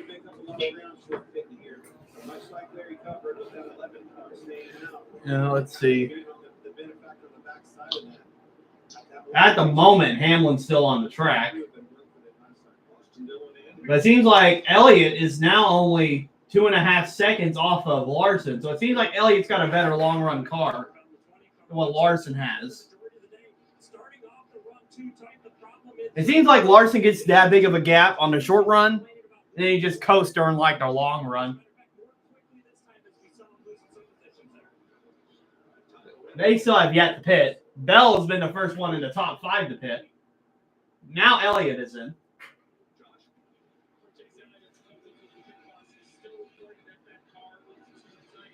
You cannot mess up on pit road right now. I found something you should buy. What? I sent it for you. I just sent it to him. Okay, I'm going to look. Been debating on the anybody but Logano t-shirt. I should get that. Just sent it to NASCAR's guy. I mean, if I ever see Logano at a meet and greet, I already have the Matt Kenseth t-shirt I'm wearing.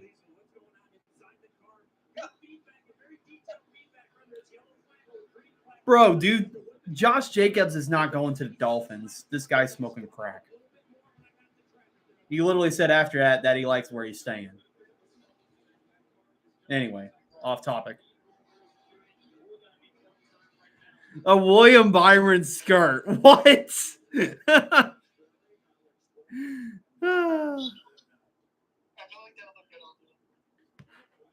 Now, if I was being Scottish or something. Yo, and now if I was Scottish, that wouldn't be bad.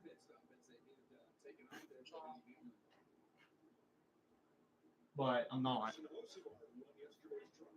I'm an American bald eagle.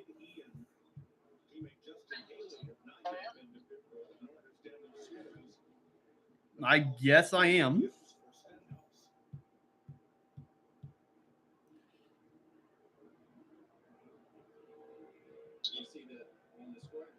Let's see.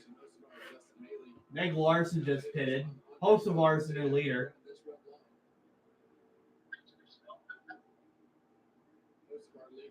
Yeah, Larson and Elliott are kind of close to each other.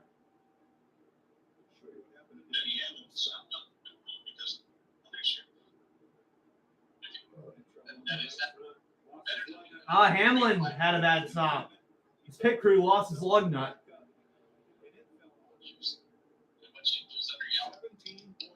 His pit crew's been like iffy this year. Sometimes they'll be clutch and sometimes they're not.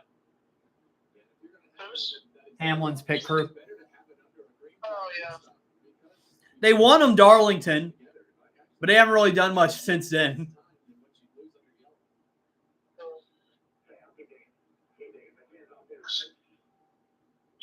Hocevar is probably waiting for a caution or just stretching it for this stage. I mean, he can try it. He's still like 13 seconds ahead of Larson.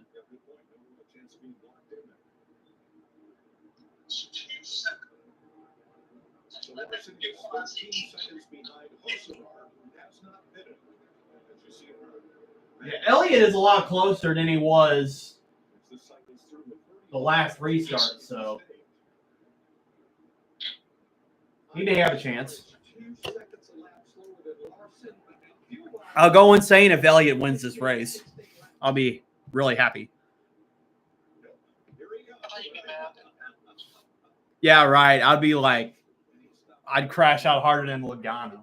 Last time I talked to you, you told me you needed it. All right, so Hocevar is on pit road. He's white.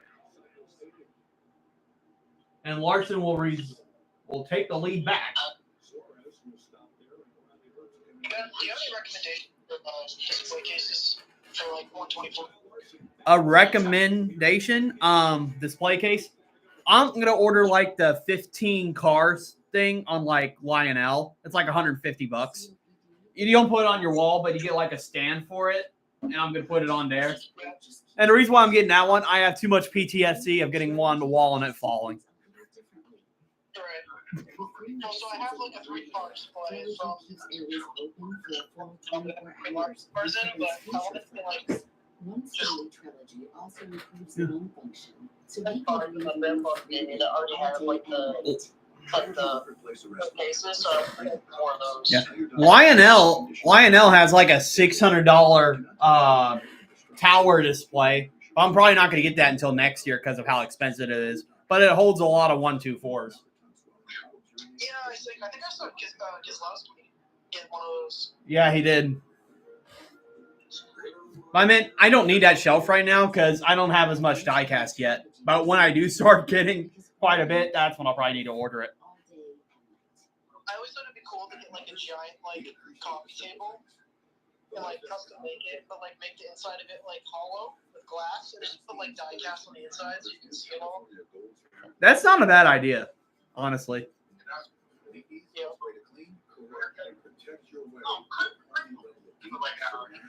Keep telling Jader, imagine all the die cast you could have. Bro, like, he would be so close to getting the wheel, then he'll be like, oh my goodness, look at his Star Wars helmet I found. Until finally one of my buddies gave him a wheel.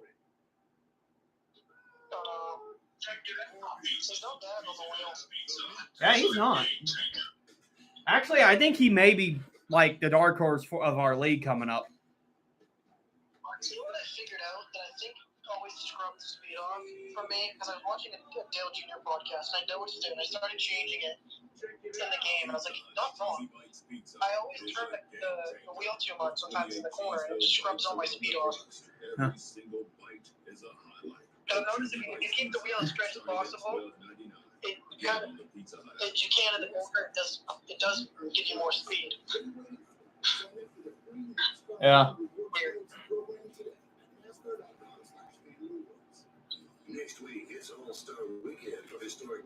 I don't know. I just learned to use like instead of like using brakes because when I used to drive, I'd use like more brake. Now I just don't use the throttle as much when I'm going into the turns, and that actually helps my turning.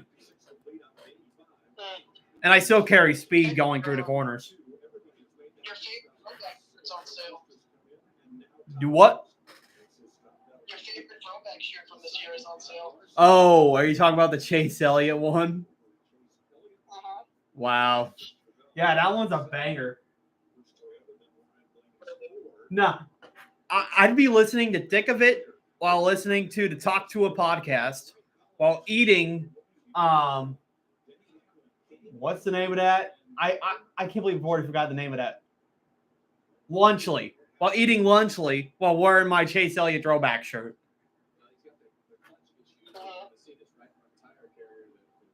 Oh, man.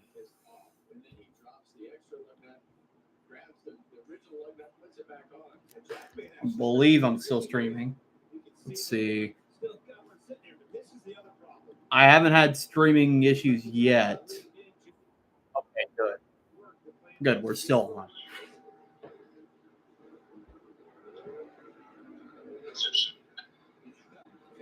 So if you guys are listening, I'm going to announce something. So after, I'm thinking sometime like the beginning of June, I'm starting my own my NASCAR podcast. It's only like 30 minutes podcast. I'll come out once a week.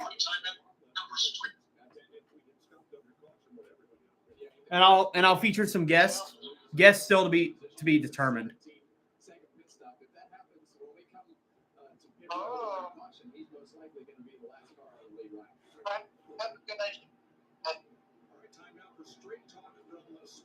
Because I feel like if I do like the podcast, because I haven't really uploaded that much content on my channel besides like the watch parties. I feel like I need to do more to grow the channel. So I'm going to try to do different stuff.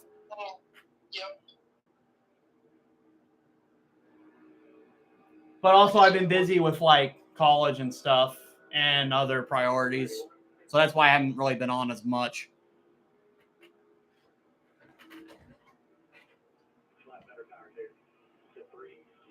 So 24 laps to go in stage 2. Elliott 3 seconds behind. He was closing the gap, but now it's kind of evened out. Probably because Larson caught up the lap traffic. Then you got Bell, Blaney, Josh Berry in the top 5. Berry is making his way up to the front. Alex Bowman, Brad Keselowski, Zane Smith, and Denny Hamlin in 9th. Then you got Chris Buescher in 10th. No, yeah, Chris Buescher in 10th. And you got Busch in 11th. Knowing how this race has been like long green flag runs, the next restart is going to be insane. Because everybody's going to assume that the race is going to go long. They're going to try to get as much positions as possible.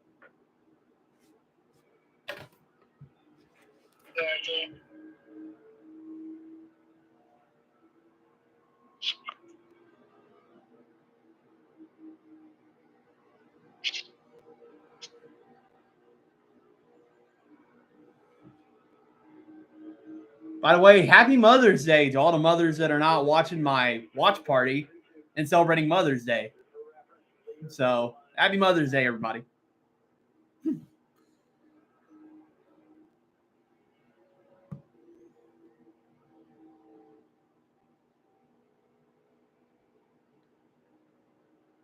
I took my mother out to Texas Roadhouse yesterday. She was happy. There you go.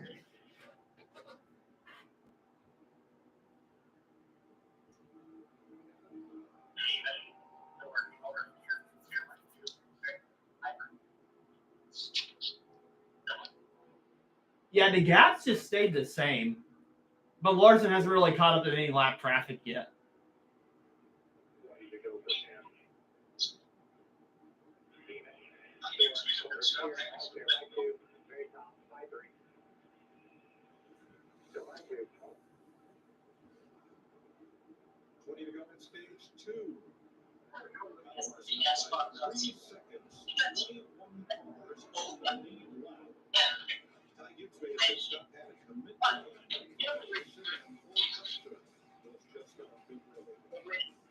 Was that a community line violation? I didn't hear.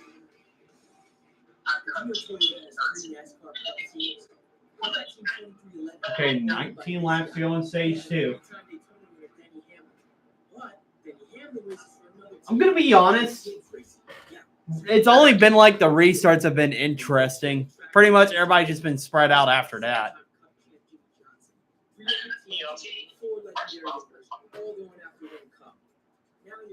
You know, it's going to be funny, like, after this race is over. Unless we get, like, some chaotic cautions later. We're going to be like, man, this race was a snooze fest. And this was Kansas. How are we going to fix NASCAR? Well,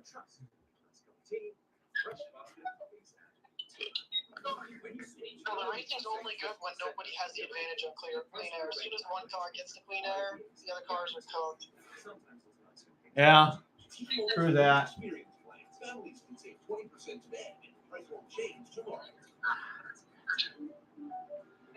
You know what fixed the problem? If they have like 63 cars like they did back in the 50s.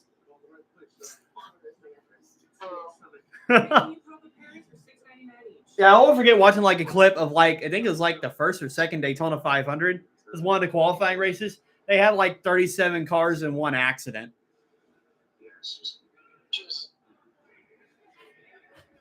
And somehow nobody was killed or hurt. That's kind of crazy. This Memorial Day weekend, we honor the fallen at America's Home for Racing. The 66th running of Coca-Cola 600.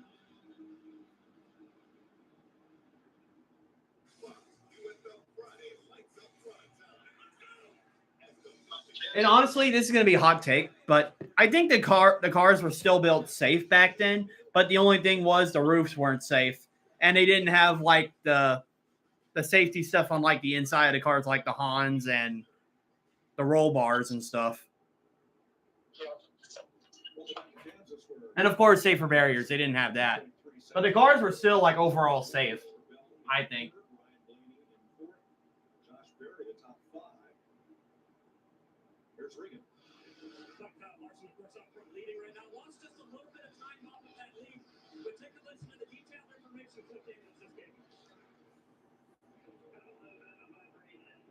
Oh, a little bit of a vibration on Larson.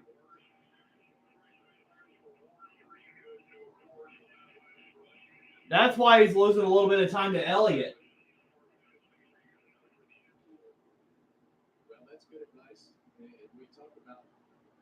right rear tire of Kyle Larson. We know how hard he drives that car. He drives right through that tire sometimes, and we've seen it right in before here at Kansas by wearing that right rear tire out. So you definitely, we saw Ty Dillon's earlier down to the court. We know how far he. Yeah, Larson's losing time. This could be Chase Elliott's chance to pounce. We were just talking about that. Larson wearing out his right rear. And I think Cliff does a great job. Yeah, with Kyle, you definitely have to help manage and put the reins back on him to keep him in the wheelhouse of taking care of. Josh Berry's about to be a contender. He is closing in on Bell for fourth. And take that fire out of him, but Kyle Larson definitely will stand on the gas, and some Daniels does a good job at managing that. Josh Berry having Christopher Bell here. This is for fourth place. Yeah, well, we saw that 20 car fall off big time last time. Yeah, it seems like Bell just got worse overall. The race has been going on. That 20 car goes loose based upon the information that we've had. So I wonder if he's driving the same way as Larson, but his car is just worse. on the entry to the corner, and when you're having to counter steer that car to the right, you just can't be aggressive with it. So But yeah, Berry just made a pass on Christopher Bell there. consistently is going to be very difficult to do, but definitely second half of the run's a struggle for Bell. So Berry moves up to fourth. Top 10 still about the same. Brad Keselowski's running in seventh. Bell in fifth in the Toyota. So far, he's proving he's not washed. And sixth, Alex Bowman. But if something happens to him, he's washed. Alex Bowman's been in the top 10 all day. We knew he had a strong car yesterday. His long run speed was really good, and really today it looks like he need a bigger car. I know that the 24 car had a little bit of trouble with a right rear tire going down, but these other three cars, Larson, Elliott, and Bowman, they've been in the mix all afternoon so far. There's Brad Keselowski in seventh, looking for his first top 10 of the season. Two of his four fastest stops of the season have come today. So Yeah, Elliott's only behind by like less than a second and a half now. So that big gap Larson had is closing bit by bit. Elliott going to get a stage win. Well, he's not going to win today. With the trouble that he has with that clutch, it's just going to be almost impossible to win. But Zane Smith, these guys had trouble yesterday with the right rear tire. Got under the wall in practice. And he has run great all day today. Ryan Preece. I wonder if Saucy left and joined back. I think he did. Yeah. It sounded like someone came back onto Discord, and I figured out you joined back. These guys they've really been solid. Yeah, it's not I see. Kyle Busch running 11th. Bro is cooking. He's going to have – I think he's going to throw some type of strategy, too, if the cautions get chaotic as well. Because he's desperate for a win. You and Jader should drive up to New Hampshire for the New Hampshire race because I'm going. Oh, man, that's a super long drive for me. I think New Hampshire is like, besides like probably the California tracks, it's like the furthest track from me. Flyover. Yeah. Goated. And Talladega was unexpected and had a great finish there. But you can tell in his pre-race conversation today, Clint, that he wasn't very confident. The first year I went, the racing was kind of ass. Like George should dominate the whole thing. But the second time with the rain and stuff, it was fun. It's a little more interesting. Yeah, New Hampshire is not that bad of a track, I don't think. It just depends on like the package. Yeah. Bro.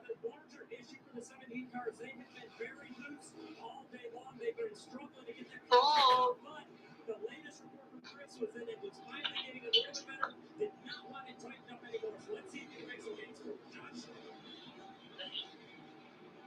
We got something on the surprise. Yeah, it seems like that gap has leveled out between Larson and Elliott. Not really. I mean, he's under a second now. Yeah, you're a little more ahead of me. Because Chase Elliott's just not closing. That's weird that I'm ahead of you today. Because last time I talked to you, I was way behind you. Yeah. It's because I'm using stream instead of antenna because it's on Fox Sports 1. If it was on like a local channel like Fox or NBC, I'd be way ahead. He might be cooked here with all this lap traffic in front of him. Because they're going to freaking battle it as hard as they can. And Elliott's going to probably get there. Yeah, 3 laps to go. They're going to take all his air away. Can Chase Elliott close to get a stage win? The 4 here. Well, there it is. That helped him a little bit. But 1 car between them. Holy crap. 10,000 career laps. W. 2 laps to go for Larson. Yeah, 10,000 career laps. He's led a lot of laps. Yeah. But Elliott is closing. Larson's having to go through this traffic, and Elliott is not that far behind. But he's only got a lap and a half to get this stage win.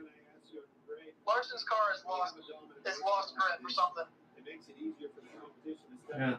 Oh, Ford's going to screw him. Yeah, that right rear tire is not happy. It doesn't look like. Yep, 1 lap to go. Can Larson hold on? It's not the final lap of the race, by the way. It's just the final lap of the stage. Nice. Barely. Here we go. Elliott trying to charge for the middle. Larson on the bottom. Here comes Elliott. He's got to run. What can Larson do? He blocks. And Larson's going to win stage 2. Barely.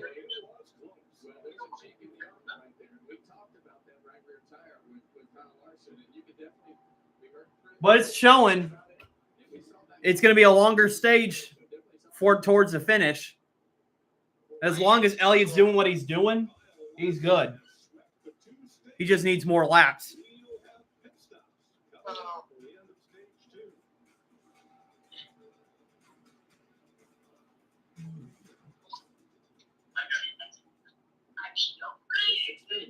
All right, I'm going to go get me some water real quick. I'll be right back.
I'm back. All right, it's time to see who's. This could determine the race here. Who wins on these pit stops? Your TV's kind of loud, Saucy.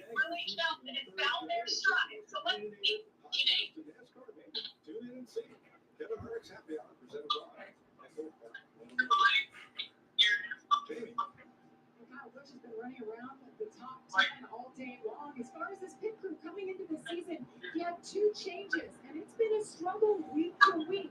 But the last few weeks, they've really gelled and found their stride. So let's meet Team A. Yeah, so it seems like all the Roush cars besides Chris Buescher got stage points, and Kyle Busch just missed out on stage points in 11th. None of that is better, Dawson. You know what the best soda is? Baja Blast.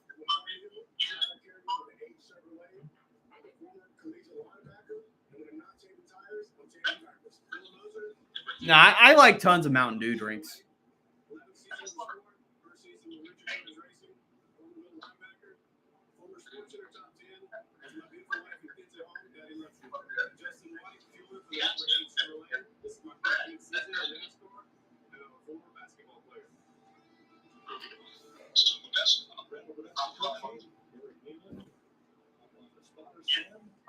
I just wonder how fast he can change that back there. Fast. It's all about speed. I mean, when you're competitive, you want to do everything, but you have to do it fast. That's right. Yeah, very true. Kyle Larson's crew still the best of the top 5 on track right now when we go on season rankings. Yeah, and let's not forget that Ryan Blaney's team made a change on their car. They've been really good today on their pit stop, so held their own. Gained some spots so far. All right, money stop time. Who's going to have the advantage after the pit stops?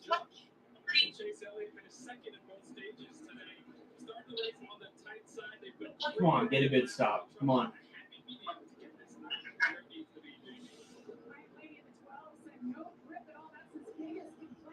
Kind of slow, but not terrible. I don't think it's going to beat Larson.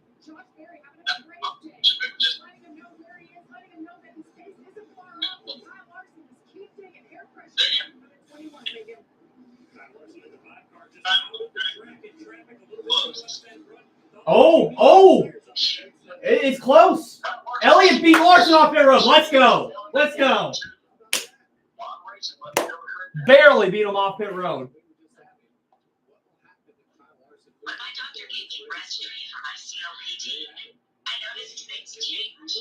Hopefully Elliott didn't speed, though, because he can speed exiting. Oh, man. Elliott has a chance. Come on.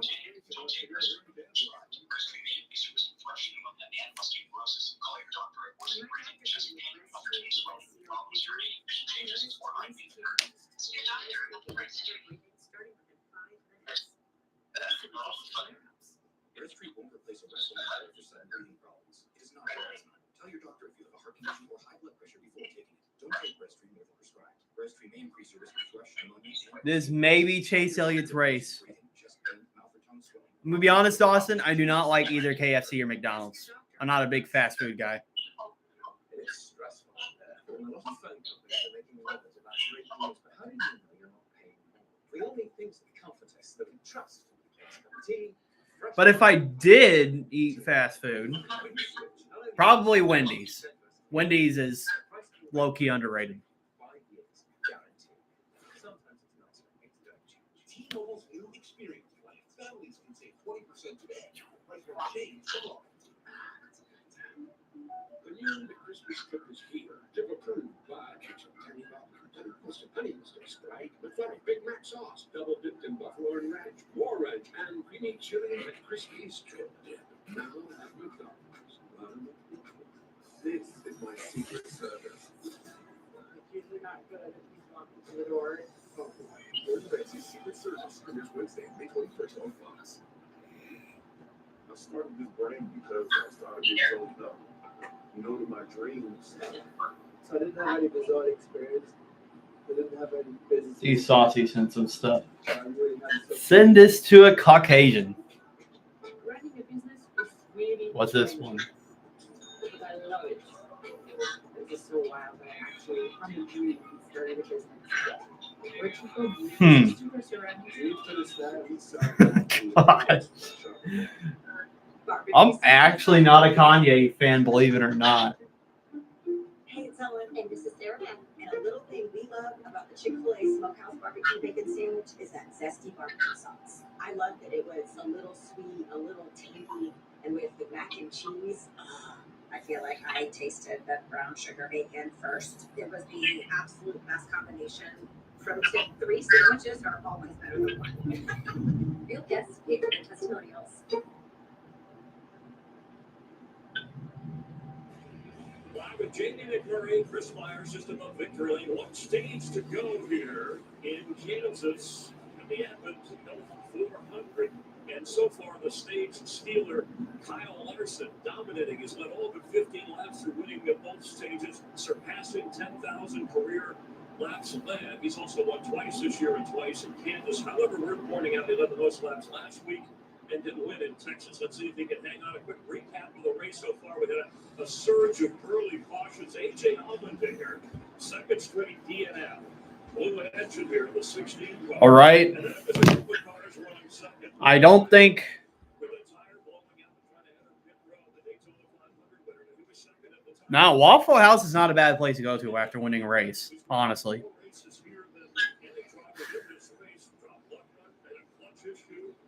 All right, can Chase Elliott get his first win in a year?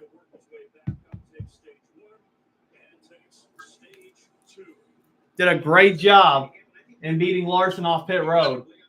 All Larson had was a slower stop than Elliott, and that's what cost him the lead.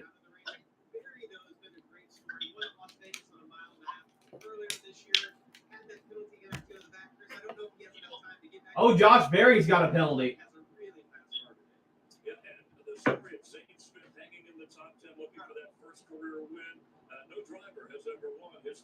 So Josh Berry's going to be in the back. It's going to be difficult for him to get back to the front. Man, he's having such a good race today. Thanks, Chris. Getting ready for stage 3, and that race off pit road might have turned out differently had they not changed the timing line to coincide with the speed ending line, the yellow line at the end of pit road. Previously, the white line right there where Kyle Larson is was the timing line to reestablish the restart order, and Larson would have won the race off pit road.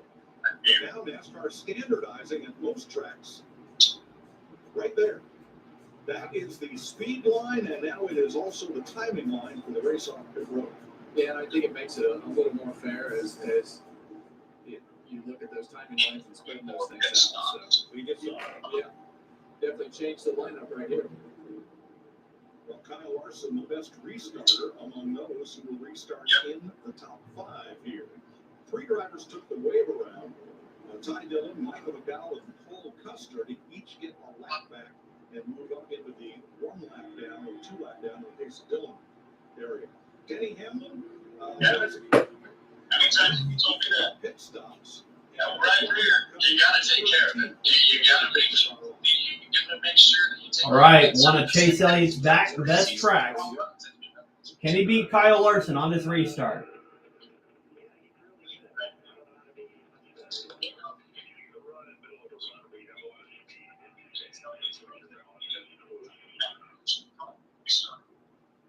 Larson's still cooking. Got Ryan Blaney in 3rd, Keselowski in 4th. He's in the top 5. He's going to try to get a win. Oh, the 9 car's going to clear. Here we go. Green flags back in the air. Bucket stick with my pick from last week. They're side by side, Larson and Elliott. 3 and 4 wide towards where Kyle Busch is. Elliott's going to side draft in the back straightaway. Out of turn 3, he's going to slide up in front of Larson, and he's going to clear him. Chase Elliott, a new leader. I mean, he was already leader of pit stops, but new leader on green flag runs.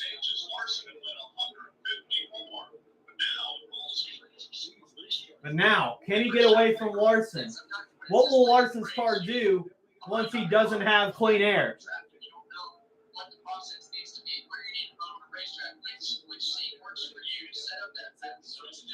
Oh, look, Keselowski's in the mix, trying to battle Larson for second. Man, that's crazy, Saucy. We got two cars battling that have not won in a while yet.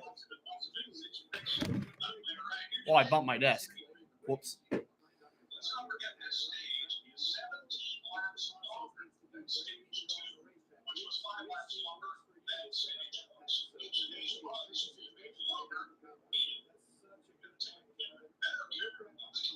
Yeah, Elliott's kind of getting away from Larson, but not by a lot.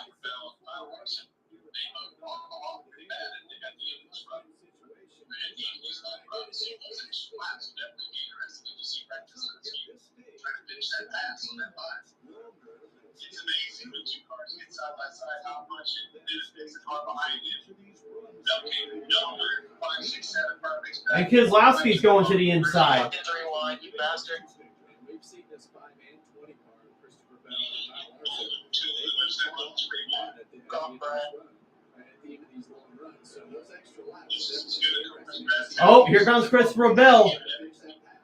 Gonna try to make it 3 wide.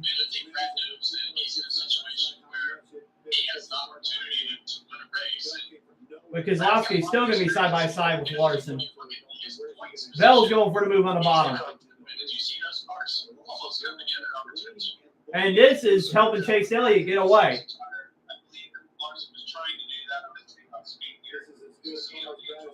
What the fuck?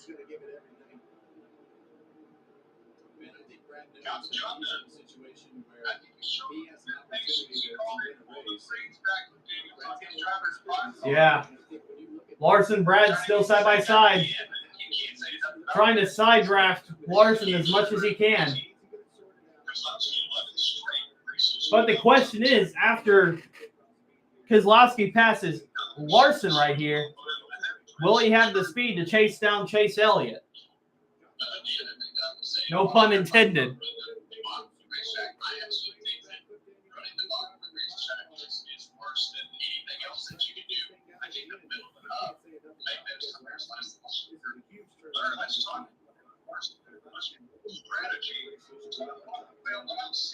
Okay, my stream's still working.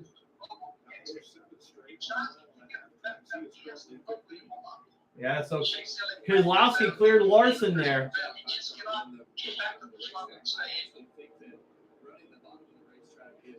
worse than anything else that you can do. I think the middle make those tires last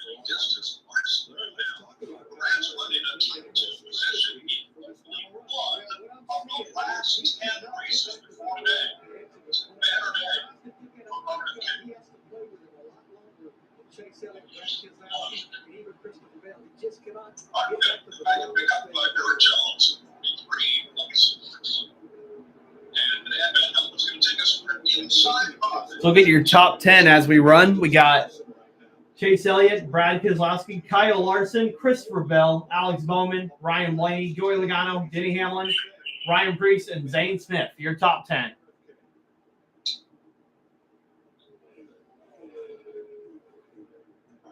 Go back and pick up Eric Jones in the 43 for Legacy Motor Club. And AdventHealth is going to take us for an inside ride with Eric Jones. That's why the person is not in a position where it's something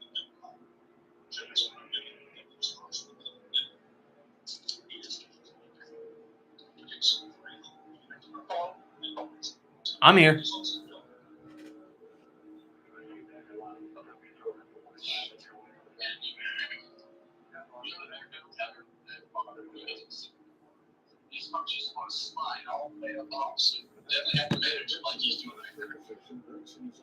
Hey, Saucy, your TV's loud, by the way.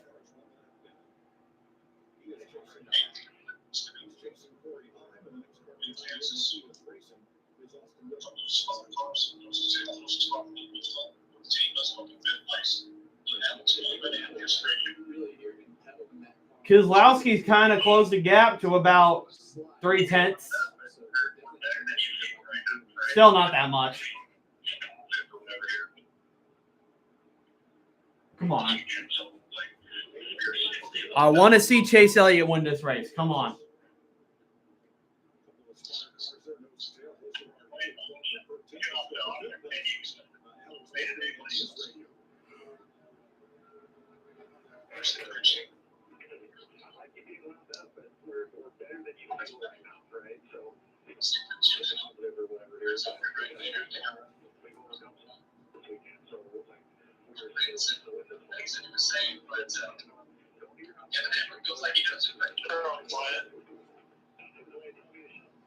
Yeah, I'm not talking that much.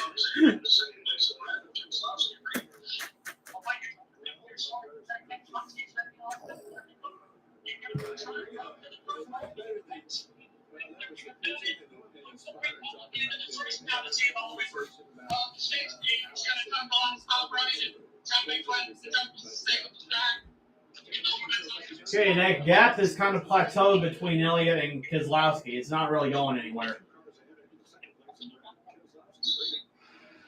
Larson's 3 seconds back.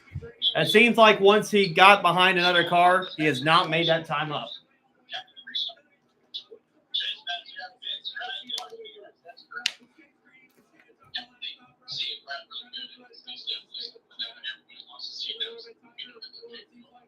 This is kind of scary. I bet Keselowski's going to pull some type of strategy on Elliott here.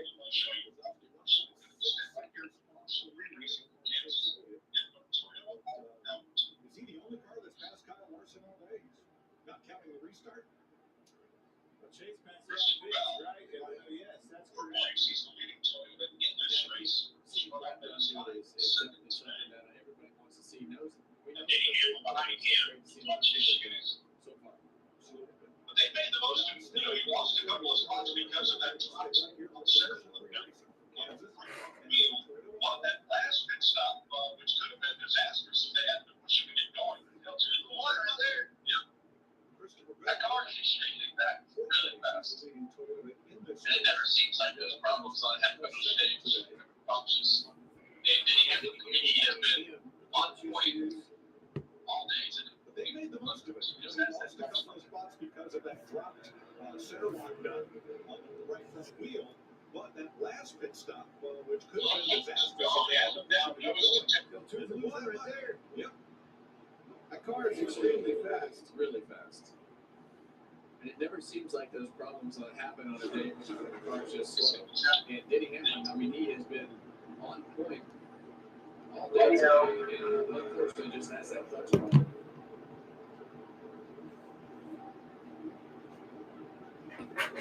All right, Hamlin just made a move on Blaney. Now he's about to pass Bell to get fourth.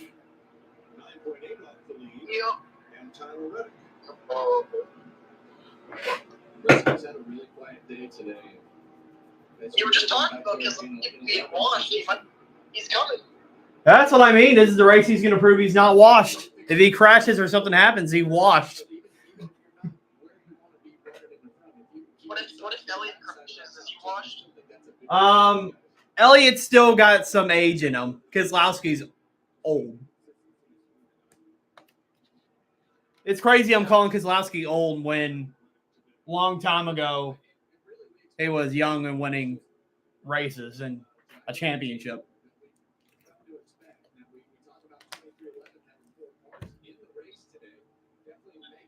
I mean, I said this numerous times, but there's only like 4 drivers that are still full-time for me watching in 2012, and that's Logano, Kyle Busch, Brad Keselowski, and Denny Hamlin. Why is Cole Custer pitting early? He's got to try something. They're in the back. They don't care. If, like, they got to do something because they're not going to win by where their track position is. So they're going to try something different than what the rest of the field's doing. That's what you usually do to win these races. If you get a caution and things go your way, you never know.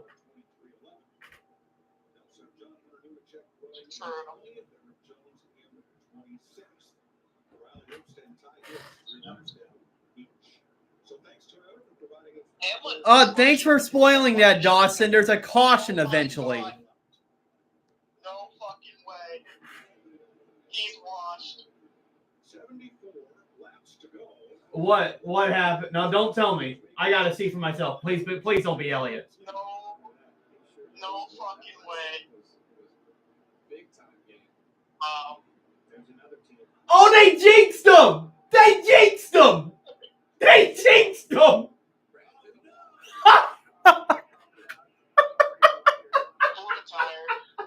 Bruh! First they jinxed Kyle Busch last week, and now they jinxed Brad Keselowski. Wow. Brad Keselowski looking like he's going to be in contention for the win. Closing in on Chase Elliott. And his tire goes kaboom.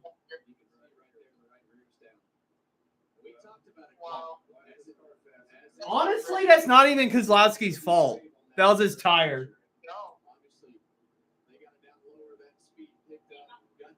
Yo, he's got the Kyle Busch 2024 bad luck. All I'm gonna say is for this next restart, good luck to the spotters who have to try to spot the 3 blue cars of the exact same color. Yeah, you got Larson, Hamlin, and Elliott. Like, they did not think that for 22 pounds in the left rear, 46 PSI in the right rear. Wow. I honestly genuinely feel bad for Keselowski. You literally called both of those things. You literally said he's gonna prove he's not washed, and then you said, oh, he's gonna be wrecked, he's washed. And that's because proving he wasn't washed, and he wrecked, he's washed. Yes. That's what I said. Hey, what's up, Roberto? Razor. You just saw the 6 car go from unwashed to washed. In just a span of like 30 minutes. It looked like he was going to be in contention for the win. He's going to prove all the marks on the internet wrong, and instead, he blew a tire, and now he's washed. Yes, just like you, Razor, he's washed.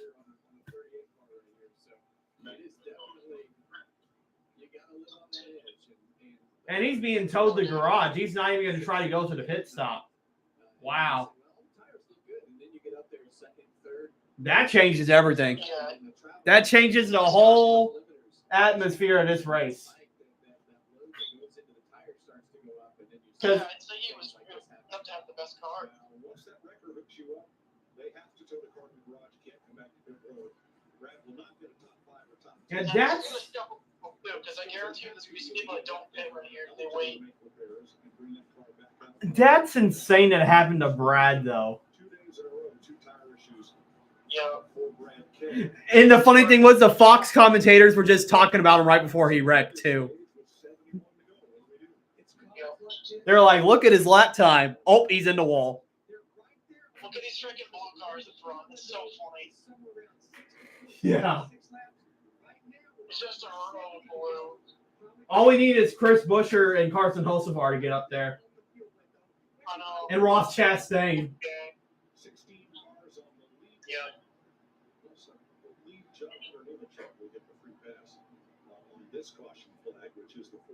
Imagine they're like Cole Custer's spotter. How many top 20 finishes compared to Haley Deegan's 2024 experience part-time does Corey Bryant are having a truck series this year? Well, That was the worst stuff that Elliott. They'll beat him. hold on. Beat him. I'll get to that question in a second, Dawson. I'm watching these pit stops. All right, come on, Chase. Get clutch. And he's got a slow stop. Are you kidding me? 14.2 seconds.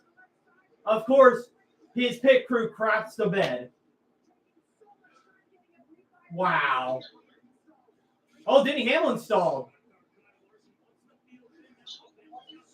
There's literally, like, Christopher Bell's going to win off pit road. it's less of an advantage to have the number 1 pit stall now at this track with how they changed the line, which is crazy.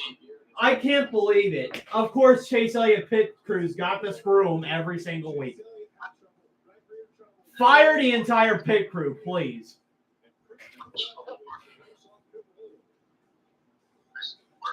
I don't know. Taste has been good getting through traffic, though. He proved it at the beginning of the race. But the track might have changed. Yeah, it's kind of washed, so. Yeah. All right. Let's see. I think Tony Breidinger is better than Haley Deegan because some of the truck races I've watched, Breidinger has run better.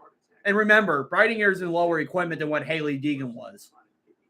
And it's just that Breidinger had some bad luck, too. But yeah, like I said, I think the top prospect of like female drivers is Isabella Robusto right now in ARCA. She's cooking. It's going to be soon whenever she gets her first win. When you change the game for female drivers, you can become the first female driver in NASCAR. You know, actually, anybody in this day and time, anybody can become the first female driver and win. Exactly, you could be that person. You're right. I could. I identify as a female and I win my first race. Exactly.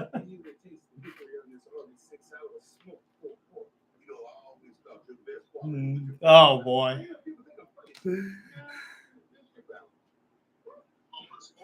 What happened to Denny Hamlin? He stalled on pit road.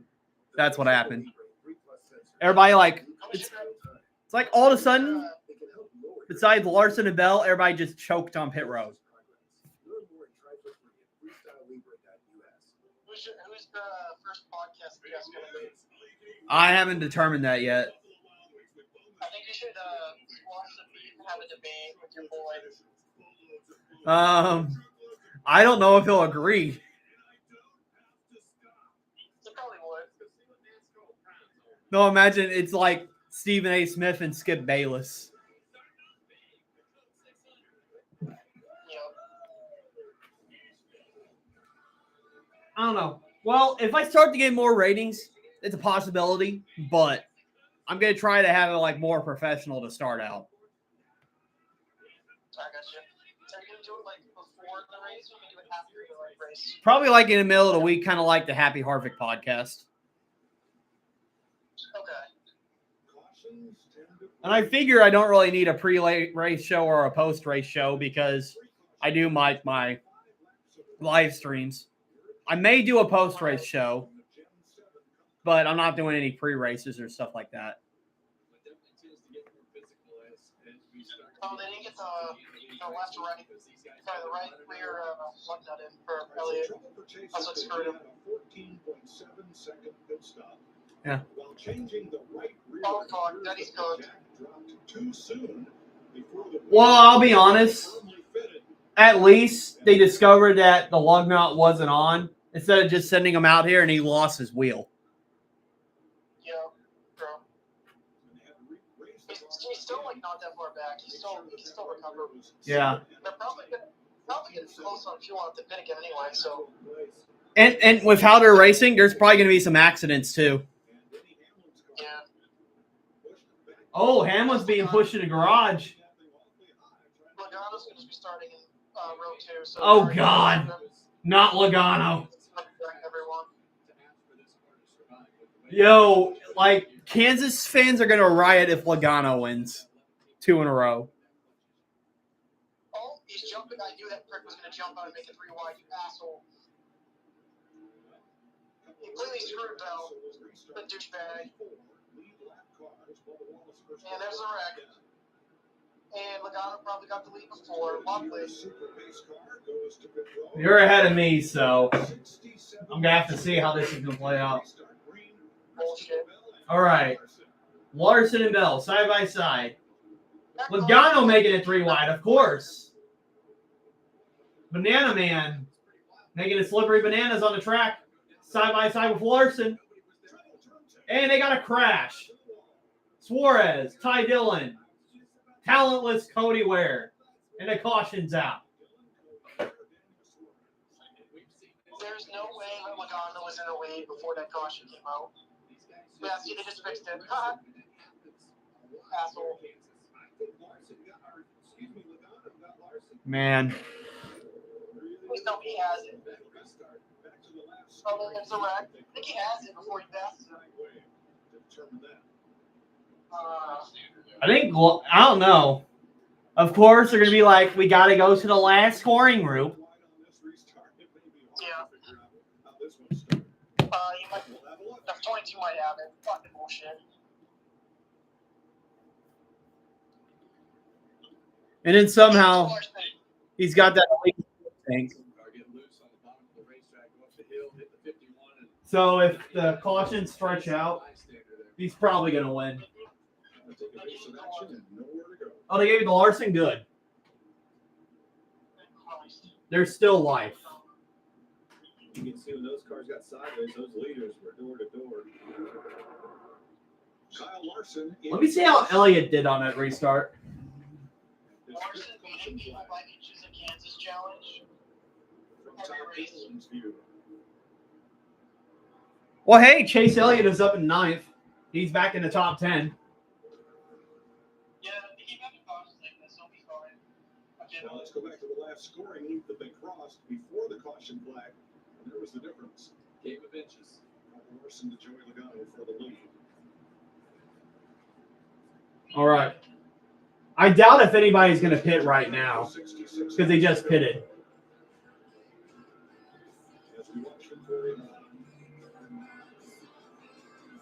You know, Keselowski's right rear tire started all this. Left rear, I mean. His left rear tire started all this. It was going to be a good race until that happened.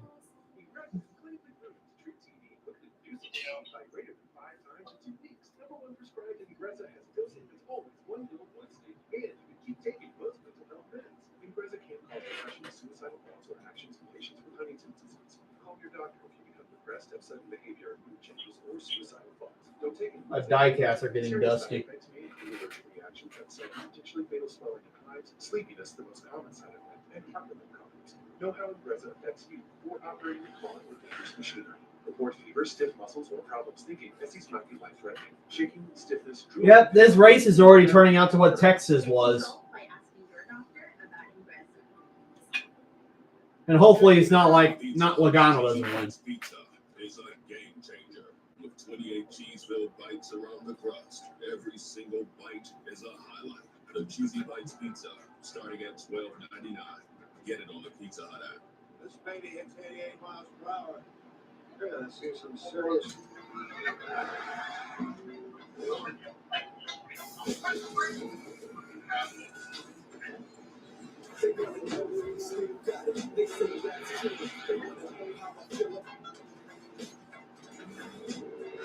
Even when I was close to defeat, I rose to my feet.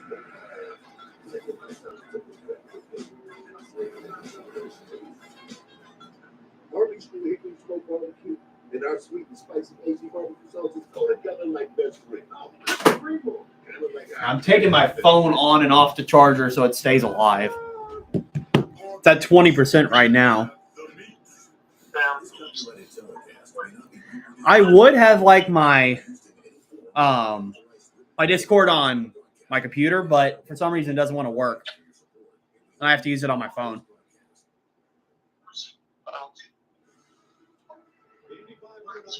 In 2 weeks' time. All right, here's an easy one. Drinking milk in the winner's circle is a long-time Indy tradition that became official in 1956. Who is the only winner who did not drink the milk at victory? The werewolf. I forgot. I know his nickname. He's from Brazil, and they own a lot of orange groves. Fittipaldi. I don't know his first name. Gosh. Why can't I think? Emerson Fittipaldi. That's who it was. The first guy not to drink milk in the winner's circle. Like, I knew his nickname. I knew his last name, but I couldn't think of his first name. It's Emerson Fittipaldi. He drank orange juice instead of milk because he's from Brazil. That way there's no excuse and no question. Taco Bell? Taco Bell. I guess that would be a choice. All right, here's Kyle Larson's radio. Yeah, I don't think, like, for the Indy 500, no one has picked chocolate milk or strawberry milk yet. It's either been 1%, 2%, or whole. Or skim. I don't think you can. I don't think you can pick flavored milk. I think someone did before, but they didn't, like, win the race. Chocolate milk would hit different. It would. Or blueberry milk would be different. Okay. Have you ever had that? It's so good. No, I haven't had blueberry milk. No, imagine they have expired milk. Oh my gosh.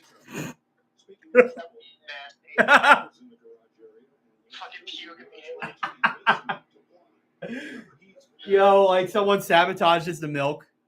Oh boy. Yeah, leave it up for an extra hour in the 95 degree. All right. It seems like whoever has the lead on the restart takes the advantage every time, or has the bottom anyway. So long as the person stays with him, because fucking 22 dive bomb screwed over the bell. So Hamlin out of this race. it would not surprise me if Bell does the same thing because he learned it just worked.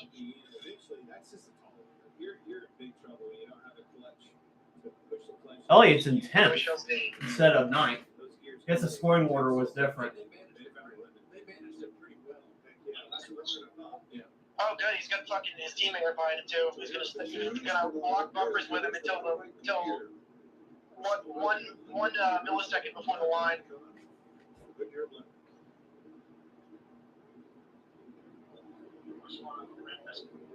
The thing that pisses me off is that like Patrick cars, like they complain all the time about how they win so much, but like they're teammates and they help each other, but they still race each other. Yeah. Anytime there's a Penske car in the lead, they just let the other one person in the lead win. They don't even try to race them. It's so gay. Yeah, I noticed that about Penske. And it's like that with Logano, too. They just let Logano win. It's like they know that Roger Penske would freaking fire them if they tried to race and ended up winning the race, so they just let him win. Yeah. I mean, that's at least how we drive in Roblox. We help each other out, and then we battle each other when nobody can catch us. Yeah, I know. Oh, I'll give him a giant shot.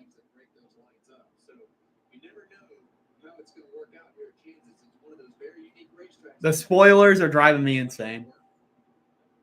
Yep. Oh, Roberto just said, I won't say which milk I want.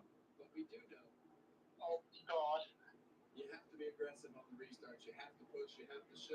Oh, boy. I'm going to say what just happened, but somebody just died. Oh, he saved it. All right. Larson. Oh, that was a big jump by Larson, or that was a great restart. But hey, it hurts Logano. I'm fine with that. Everybody 3 and 4 wide. Elliott trying to make moves through the middle, trying to get back to the front. Oh, Kyle Busch. Once again, can he keep it off the wall? Can he keep it off the wall? Wow. What a save by Kyle Busch. And the caution's out. He's going to be wrecking somebody. Hey, good effort by him to keep it off the wall, though. Yeah, that was a little bit much, 4 wide. But he's stuck in the grass. I think they can just push him out, and then he'll be fine.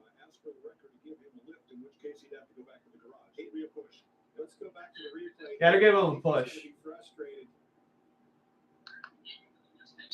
He just gotta get new tires, and then he's fine.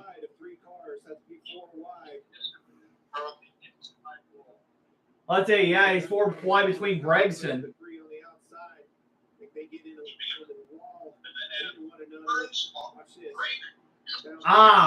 Barry got it. Gregson got in the Barry, and he bounced off him, and that made Kyle Busch spin.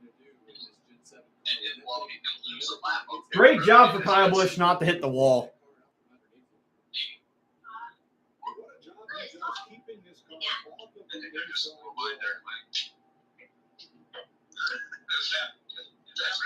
I really thought he was going to hit the inside wall, but he kept from hitting it. from that wall when it spins again. But most importantly, it didn't hit the wall. Didn't hit the wall. He's going to lose a lap on pit road because he got stuck in the grass a little bit right there. But we're going to see. Well, I mean, with all these cautions, he'll be back in it. That's really the problem. That's exactly what they were. Watch the one car on the outside. He's just getting up to the top. They should be able to save enough fuel now. Yeah. Bowman's back in the mix. He's looking for force.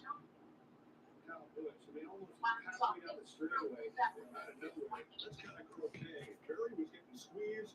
He moves to the left a little bit to give himself some room. That hits Gregson. Gregson into Bush. And Bush for the wild ride. He just wound up being the last one. Man, it's not a good day if you're a veteran. Kozlowski's out, Hamlin's out, Kyle Busch wrecked.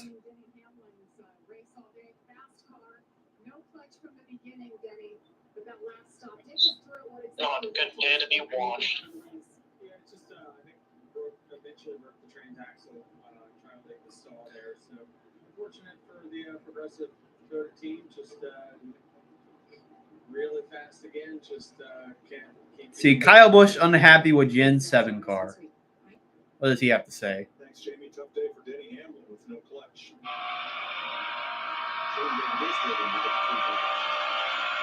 They missed the 6th clutch on part of the day. Unbelievable.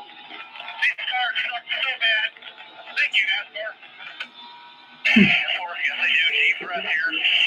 CBS4, your opportunity here. P12. Now he just said how terrible the cars were. Thank you, NASCAR. They protect the land we call home. Their dedication is why we race free. Nah, literally. NASCAR would be like, nah, this is the best product we have ever made. NASCAR salutes, together with Coca-Cola, honors those who serve at home and abroad. To tell you the truth, we could take or leave the extravagance. The attention, the celebrity, the bragging rights, the bravado. Because all we've ever really wanted is for every Ford driver to feel this. Oh, boy. Finish is going to get interesting. Let's look at the top 10 now. Got Larson, Logano, Christopher Bell, Alex Bowman, Ryan Blaney, Chase Briscoe's in 6th. First time he's been in the top 10 today. 7th, Chris Buescher. 8th, Zane Smith. 9th, Tyler Reddick. And 10th, Chase Elliott. Chase Elliott's still in it. Telling myself that.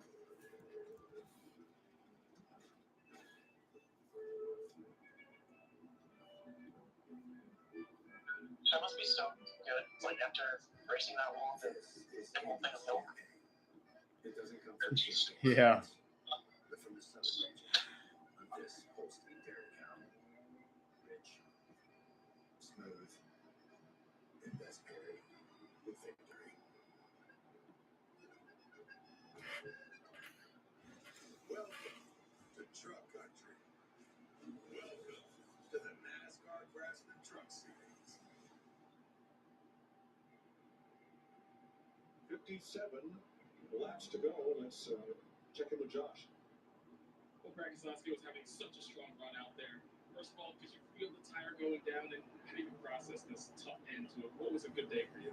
Yeah, I mean, it was a good day. It was going to be a great day. I've got a shot to win with the bigger Ford Mustang and pretty car. It's not pretty. Kozlowski looks like he's about to cry. Yeah, no, I didn't really have much of a warning. I just wanted to turn on. I put a big boom and around it. I wouldn't blame him. It's unfortunate, you know, playing to win, and we're right in the spot to do just that. And things come together. That's okay, Brad. Thanks. Thanks, Josh. It has been a heck of a string of bad luck for Brad and this 16, but glad to see them have the speed today. That's definitely something that we haven't seen out of that 6 car over the last, well, really the start of the season. We haven't seen the speed like he had today, so that's a sign of good things to come, hopefully. All right, come on. Choose this time by. Then we're Can we not wreck this time? And can Chase Elliott make it the first? Ended up with Kyle Busch going up from that wild slide. Might not have been 3 cars, might have been 4 involved. But first, let's see. As Larson takes the inside, Logano goes to the outside, and Bell follows him. So that will put Alex Bowman. Alex Bowman's going to be behind Larson. Teammates working together. Let's hear Josh Berry's radio, and then we'll have another look here.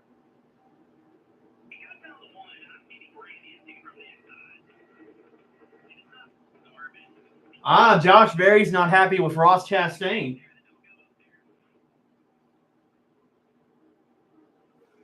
And here's what he's talking about.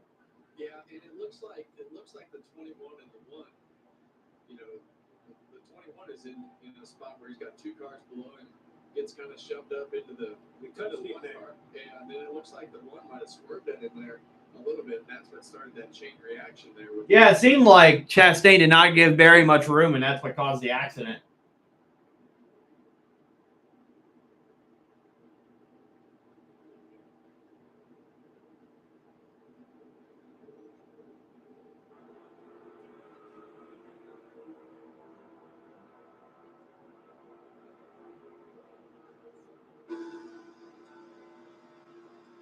Here's Kyle Busch's view.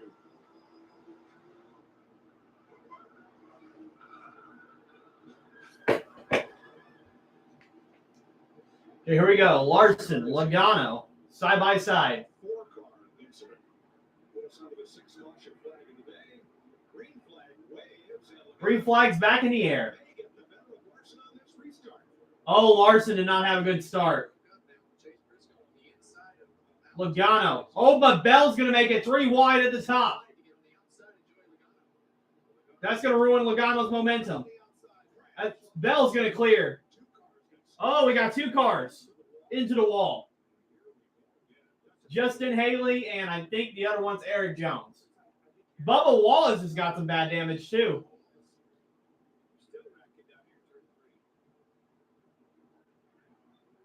Wow. Man, cautions breed cautions.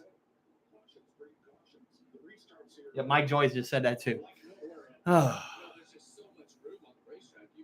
Chase Elliott did not have a good race start, and he lost a few spots. At the end, it all funnels down to the exit of turn 2, and you have to know that the front is going to slide. You have to know how many cars are around you. 7th caution flag of the day. Now, let's show you what happened first. Look at this. What happens is you look at a 5 wide, looking at that.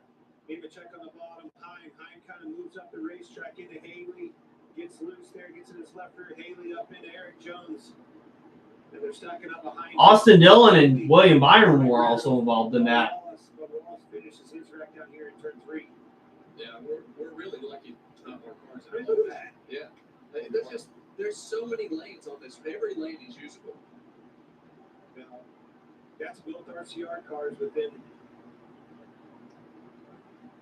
2 wrecks of one another. That's heavy contact with those 2.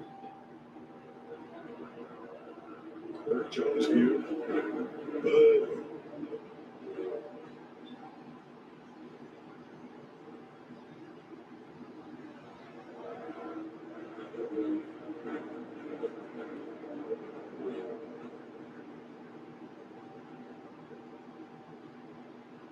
And Corey Hine.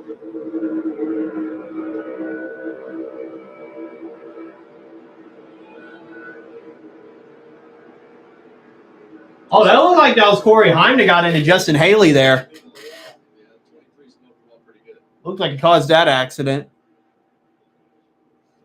Not good. We made it. Yeah, I think what started that was Corey Hine. The nose took off on him, and he got into the car above him, and that's what started that whole wreck. So Justin Haley from the accident scene came in reverse all the way around the track to his pit stop, because the rule is if you can drive away from the incident, you can return to your pit for repairs. Now, from the driver's side, he doesn't know how badly damaged their car is or whether or not they can make repairs, but he wants to give them every opportunity that's a lot better than if they have to pick him up, in which case they would have to tow him to the garage area.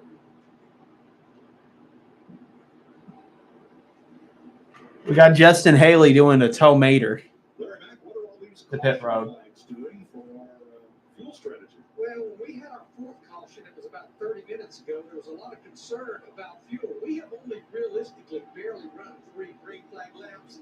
I feel good and safe and confident now with all these caution laps. We've run 12 before this caution, that everybody should be able to make it now with ease.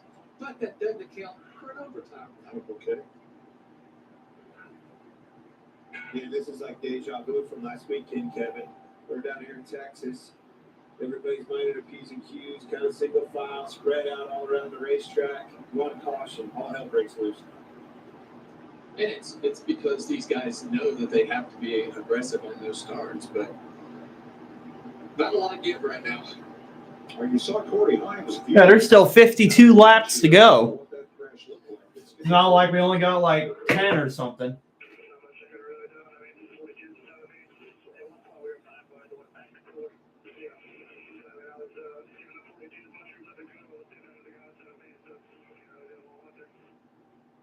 Yeah, I think when he looks at it, he'll probably. Well, this is not Corey Himes' debut. This is his 4th career start. There's so much. There's not a lot of space right there, and there's so much happening all at one time. So, in his defense, I mean, there is a lot that you have to digest all at once. You heard T.J. Bell Jr., his spotter, and Moody Marker. Here's the crew chief reporting on this weekend. We are under caution once again.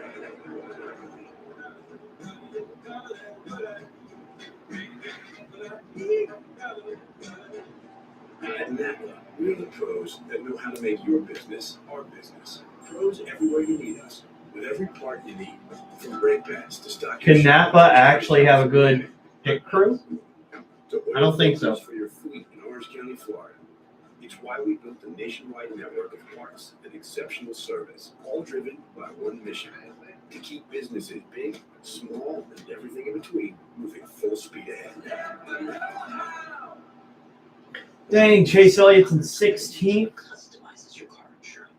Race has gone downhill for him. Digging into the green, I can ask. But he's not going to. Only paying for it. Huge news.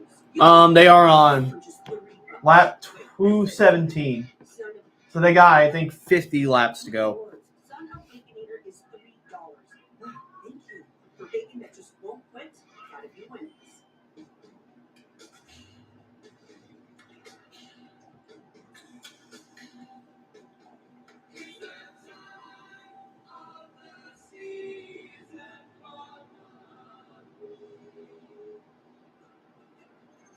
I'm just glad the cautions have been going throughout this race, because this race would have been like a lot longer.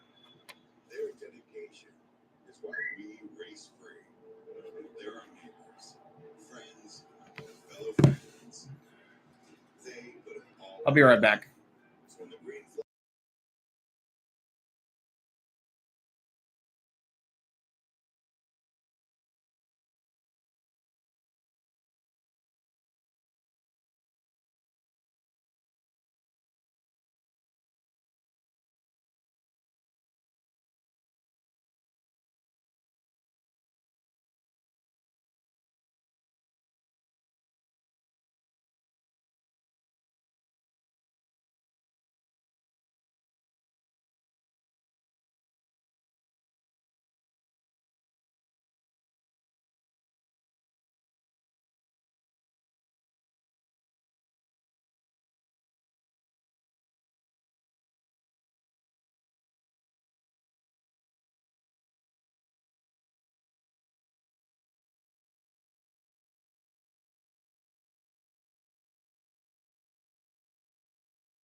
I'm back. What did I miss? Larson out by himself. Bowman and Bell for second. Hendrick W restart. And Logano almost into the wall off turn 4 as he increased battles. That allows Briscoe in the 19th. Oh, Chase Briscoe made a pass 3 wide. He's in 4th. Yeah, Chase Elliott just not made any ground being back there. Briscoe's taken off. 4-car single file front of the field. Yeah, it wasn't long ago we were talking about Chase Briscoe just being happy with the backside. Honestly, they should fire Chase Elliott's pit crew at the end of the season. They've cost him so many races. Blaney alongside Hocevar with Busher. And further back, there's the fight with Josh Berry. Nowhere to go on Chase Elliott. It's literally all driver, too. Some equipment, but all driver for him. He tried to clear Ross and could not.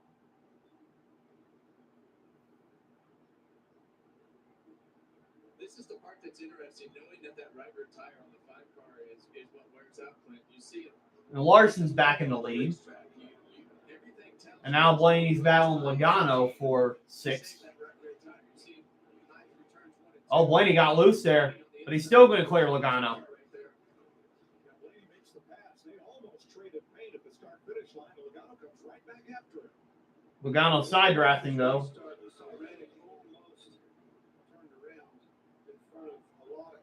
Good job saving it. Look up here at the top of your screen.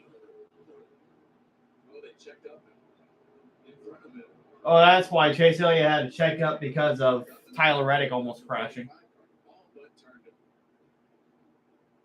Yeah, watch this. Watch back in the back. Chastain. Hold on to that cowboy. Obviously, I'm a diehard Larson fan, but a moment wouldn't defeat the masses. It would. I would be fine with that. You see the difference? You see Bowman try to time it right there, and he did. Kyle Larson has been waved until deep in his restart zone, and that strategy, that's the 3rd time in a row that strategy has worked out for him. They're hanging tough with him so far. I think Larson's trying to save Wilson's tire, too. But Yeah. Well, Larson's got clean air. yeah. So it's going to be harder to pass him now. Just kind of manage that gap. That's what I'd be doing. Especially with all these wrecks, I would not burn up my stuff. Yesterday, a wild last lap finish with Lane Riggs. Had a great week. Great race going last week in Texas. Now Chris Busher is part of this battle for 7th.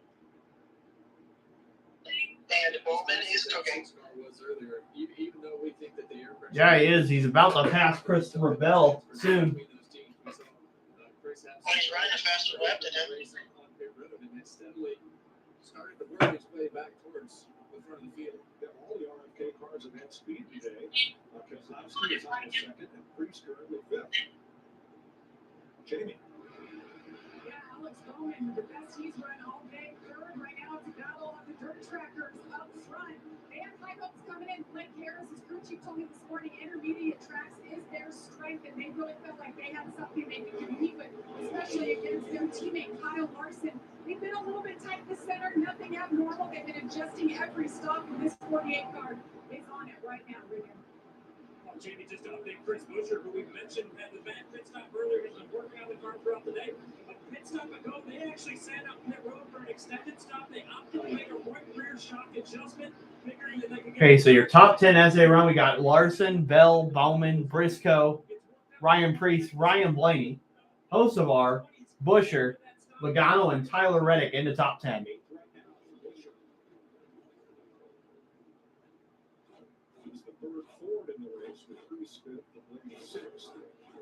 Chevrolet first, 3rd, and 7th. 40 laps to go. I was playing E3, and I forgot that there were ways to be that. Unless it's just in the game, it's stupid, but there was 1 lap to go, and that caution happened, and it went into overtime. I forgot that was the thing. Wow, that's crazy. It's just crazy to me that you can just wreck a car on the last lap on purpose and bring out overtime. Sounds like ARCA. True. So the big strategy is you want to be in the lead right now. What you telling me? You better believe it. Yeah, Larson's starting to extend that gap now. He's in good shape if it goes green into the end. And I know Lars. Now I know Bell's car has not been that good. If it does go green, about lap 20 is where it could get really, really interesting to see where those cars are. So, do you pull the reins on Larson now and have him ease the car so that he has enough left for the finish? Or do you let him run his race the way he wants? I'm glad you asked that because I've been watching these lap times. Well, as you say that, he jumped up and was quite a bit faster, but he was matching their lap times. I say there's Bell and Bowman behind him, and I think that's exactly what happens right now. Just keep the distance the same. Try to save as much tires. Like there's a piece of debris on the track. Let's check with Josh. I saw it fall off of somebody's car. I don't think it's big enough to bring out a caution. I'm not really sure. I don't know if it was a I think it's just a rubber. got into somebody. But I tried to just hang a left and stay in the gas, and we just got flipped in the right rear, unfortunately. But hey, you know, it all kind of stemmed from our penalty early on, and we tried so hard to fight back, but this wasn't meant to be. I had a lot of confidence coming into this race. Felt good about it yesterday, but just Chase Elliott battling Zane Smith for 12th, trying to gain some of the ground that he's lost. This team had an equipment interference penalty on the first caution of the day back in lap 8. But working their way back toward the 36. Looks like Elliott's going to clear Zane Smith right here. We talked about maybe saving. Looks like Zane's going to cross him over. Maybe he can still save a little bit of fuel. When he gets out of the I think Elliott completed that pass, though. Lets it go for just a little bit through the middle of the corner, and then he doesn't just stab the throttle. Yeah, Larson has extended that gap to almost a second and a half now. But the bottom line is Larson's still fast. But is he wearing out those tires, though? That's the question. That was something that we always focused on with this car. 80 throttle would really help accelerate that car through the middle of the corner. And I think when Larry's talking about that partial throttle, he's probably able to go back to it a little bit sooner, get a little bit of throttle down, and that really spikes that minimum speed up. Good battle here. Chase Elliott, Zane Smith, Josh Berry as they fight for 12th place. Now both of those cars have had some trouble on pit road. The 9 and the 21 you see in the screen. Zane Smith, he's had a pretty solid day all day. We talked well about his car yesterday, and that has carried over into the race today. Heartbreaker for Chase Elliott, everybody on the 9 car struggles in the pits. I mean, their car was your leader when that happened.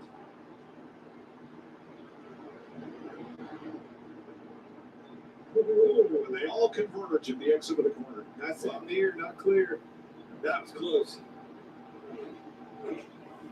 Berry just completed a pass on Kyle Larson out for Zane Smith, too. second and a half. This trend, is this disturbing that his lead continues to grow? Does that indicate he's not conserving this car? I don't think he's conserving. I don't think he's conserving it. I don't know. Do you think he knows how to conserve? That's my point. I don't know that he knows how to conserve it because of his style. And I think that's sometimes when you have a car that falls off at the end, you want to get as far out in the front as possible to see if you can manage that gap when you start to fall off. So maybe it falls off no matter what pace he goes, but it doesn't seem to me like there's a very consistent save strategy. And if there is a safe strategy, he's still got some room that he can give up. That's what I was going to say. There's two ways of looking at it. And again, this lap, he is a tenth faster than Bell and Bowman. Joey Logano and Tyler Reddick have been battling back and forth for 9th place. That's been the best battle on the racetrack for a couple of laps here.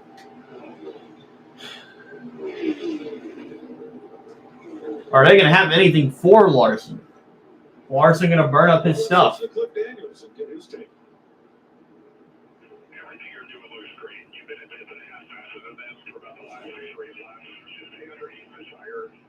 Everything you're doing looks really, really good. And they know that. But everything that we're talking about, they've been in meetings, they've read through data. That driver in the car, he's seeing all that, and he's keeping that in check. That's Cliff Daniels just reminding him, hey, 10.5's enough. Put the gap in between them. Just make sure you take care of that right here. And when he's talking about driving underneath the limit of the tire, that just means don't slide it. Don't slide the front, don't slide the back. Just go as fast as it'll go without either one of those ends sliding. Well, I hope he doesn't see this. The last 5 races, the driver has led the most laps. Nobody else has led more than 30 today. Larson's led 191 so far. In the last 5 races here, the driver leading the most laps has not ended up in victory lane. 192 of the 240 laps. Yeah, I'd say that's about to change today. Pretty amazing. Ryan Preece having a great day. 5th place. Ryan Blaney in 6th.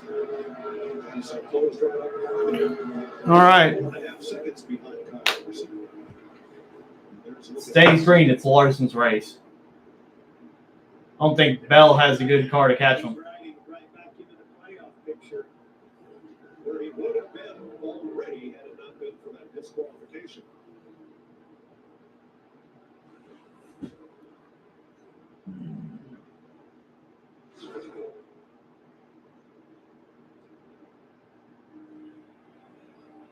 Tyler Reddick and John Hunter Nemechek. Here's Nemechek fighting his way up into the top 10, at least momentarily.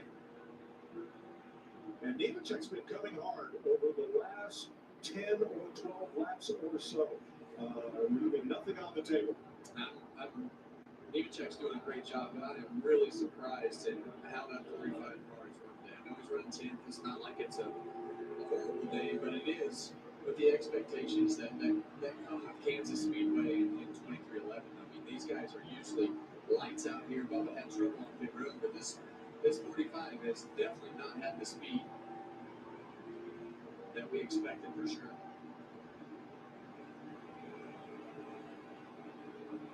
So hard to finish those passes. You see John Hunter in the middle lane right there. We thought he was going to go by Tyler Reddick, but that momentum that this top lane carries makes it so difficult to finish that pass anywhere underneath the top lane. You can see the distance that he gained right in the fence. Oh, Larson. Not Larson. Tyler Reddick got into the wall a little bit.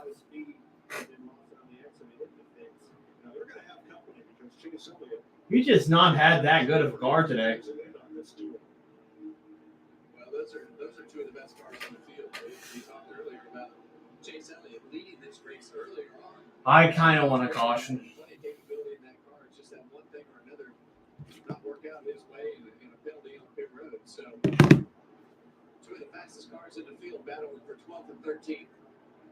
And Josh Berry just passed Chase Elliott. Berry up to 12th. Nemechek tries it again, drops to the bottom. And those two are catching Joey Logano. Man, what would have been if Chase Elliott's pit crew did not have a bad pit stop?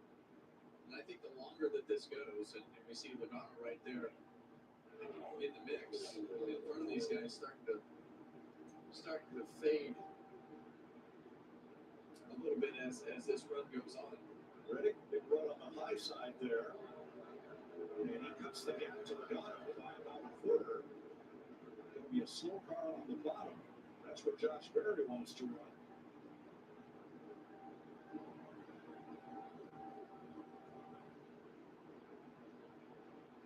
And Dustin Haley staying out of harm's way. Threesome closes up.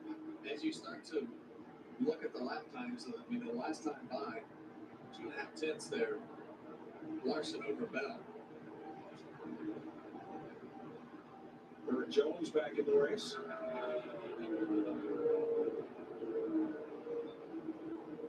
Back in 2011, Jimmy Johnson led 197 laps at Kansas. Kyle Larson has just led 199, making 200, the most laps any driver has ever led in a race here.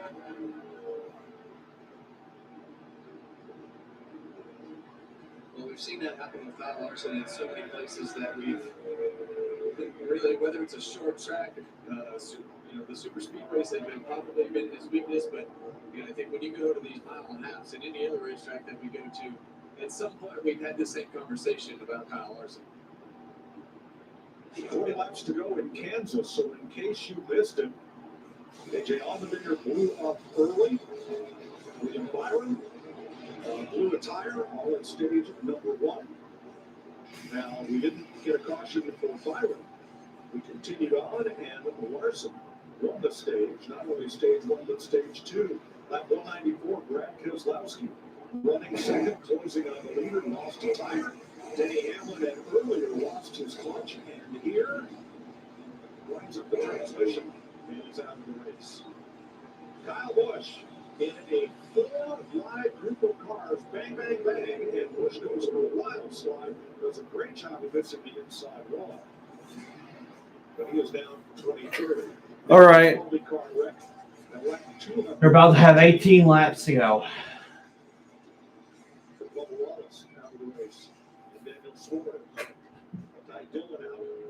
It's Larson's race if they don't have a caution.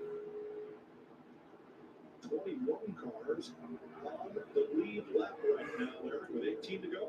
Mike, I know we don't live in a what-if world, but I promise you, all those crew chiefs on pit road are thinking, what if the caution comes out? Because right now, we've got 30-plus laps on these tires, 18 laps to go. I think we've crossed the threshold of anybody staying out if we get that caution, but I think the debate will be 2 tires or 4 tires. Go back to this race a year ago. It was cool. It was at night. 50 laps on their tires. The caution came out that sent us in overtime. The top 3 get 2 right-side tires only. I think that's going to be a tough decision if we get this late race caution. So, Larry, you don't see it often in the Cup Series. Well, all of the difficulties this weekend have been with rear tires. Is there any chance you come in like the modified guys do and just change rears? I never say never. You taught me that in 25 years, but we haven't seen that since Martinsville about 30 years ago with Gary Hyde. That's right. Oh, no, I don't know. What do you think, fellas? Would you want 2 or would you want 4? You got 21 cars on the lead lap, so that's 10 rows of cars on the restart. You're going to fan out for a while. Well, you go there. If I'm Larson, I don't want a caution. Well, nobody else, I want a caution, an opportunity. Yeah, I think that the big thing is on the restarts when you have those 2 tires. And like Larry said today, I mean, it's warmer. 15 laps to go. Those left side tires. So how does it fire off? That's really Positions are still the same throughout the top 10, although a host of ours in the top 10 now. This is a day of what could have been for this 21 Brothers car. Those guys started last, drove up through the field more than once. Very impressed with this car. It's been that way all season long, Kevin. It really has, and Josh Berry has done a great job with his team, and they've had plenty of speed in these cars. Now they just gotta close all these deals out. So last week, leading the race, got over that bump in turn 3 and 4, spun out. So those mistakes are gonna happen. You're gonna learn. You're gonna mature. You're gonna start to really understand what you need to be doing. But the biggest thing that they have is speed. And that is the part that is always the hardest to find. Eric Jones returns to the garage and out of the race. Did not get that car up to minimum speed after making repairs, so we have both cars parked for the day. 13 laps to go. For Kyle Larson, this is the 3rd of 11 straight days he'll be in a race car. Between the Cup car, the Indy car, and the high limit sprint car. He was racing all around the country over the next 11 days. That's just a normal week. That's just what Larson does. He goes and races. Larson 2 seconds ahead with 12 laps to go. He can get in. Kokomo, Indiana, the sprint car to go right, and then it's off to Indy. There's Friday night right down the road at Lakeside. Maybe started pole there, didn't it? Well, he finishes with one on his roof. But watch this, Rico Avery over to the inside of Kerry Madsen. They get together. That's Larson's brother-in-law, Sweet, flipping. Larson slid into Madsen. Heavy wing damage, right? Woo! No, that was Sweet there to Larson. Good old racetrack right there, Kevin. Yeah. A lot of good memories at that place. I had a friend who called me and said, "Go drive my car." John Nemechek is now in the top 10. I played pool up there one night, but I won't mention mention any names. Oh, man. A caution would change this race entirely. Here's Larson's schedule for the next couple of weeks, culminating with the Indy 500 and Coca-Cola 600, both on May 25th, the Memorial Day weekend double. Big one for him. Big opportunity. Didn't go down the way he wanted it to go last year. Gets another chance at it. Don't count that kid out. Last year here, Chris Buescher was racing for the win with Kyle Larson. 1/1000th of a second separated them at the line. Here they are with 10 laps to go. Buescher racing Josh Berry for 7th place. Bowman and Blaney, this is for 3rd. That Blaney car has been putting out some pretty good lap times over the last several laps. So, in typical fashion of Ryan Blaney and this 12 team, long, deep run right here, putting out some good lap times. Last lap, he was the fastest car on the racetrack. Blaney was. See Alex Bowman fighting hard. Blaney battling with Bowman. Fastest car on the track. Gonna try to take 3rd here. But Bowman strong on that outside. Bowman giving it tips on his outside, slowing it down a lot. If they stayed on the file, they're going to bring Chase Briscoe right to them. That slowed them down 4 tenths for him, 3 tenths for the pair of them. They see Blaney driving in there that time, going to slide up into that top lane. Bowman try to cross over to be able to get back into the throttle, but Ryan Blaney makes that pass. Kyle Larson's going to start to get into some lap traffic here. And they are single file. Oh, Larson's going to catch up the lap traffic soon. Will Bell have enough time in 7 laps to catch him? Traffic shouldn't put up much of a problem for him. Well, this is definitely a 3-car battle that I've been keeping my eye on, just looking, hey, if there's going to be a caution, how's it going to happen? And these guys have been having pretty hard for the last 4 or 5 laps. Yeah, it looks like Osavar looks slow. Right there. Might have had some trouble right there, backing up in a hurry. Don't he had to check up. Car looks off the pace. 6 to go. Corey Hine, his first scheduled race with 23:11. I really like this kid. I think with everything that he has done in the truck and all the chances that he's had, which have been, I think this is his 4th Cup start, he's made something out of those days, and he's raced today a lot like he does in that truck, just a grinder, and keeps going forward. Just exactly what you need a driver like that to do. Go out, run all the laps, learn everything you can do against the best there is, and full progression proves that. Start at 24th up to 13th. Great job. And we don't see many of these young kids come into the Cup Series races and have days where they're going to run inside the top 15. That hasn't happened much. Alex Bowman's been in the wall. Chase Briscoe goes by, and Bowman drops to 5th. Yeah, Bowman hit the wall right there. And the wall is where Carson Osavar is right now. Once you get towards the end of the race, you have those smaller accidents, and then the caution doesn't come out.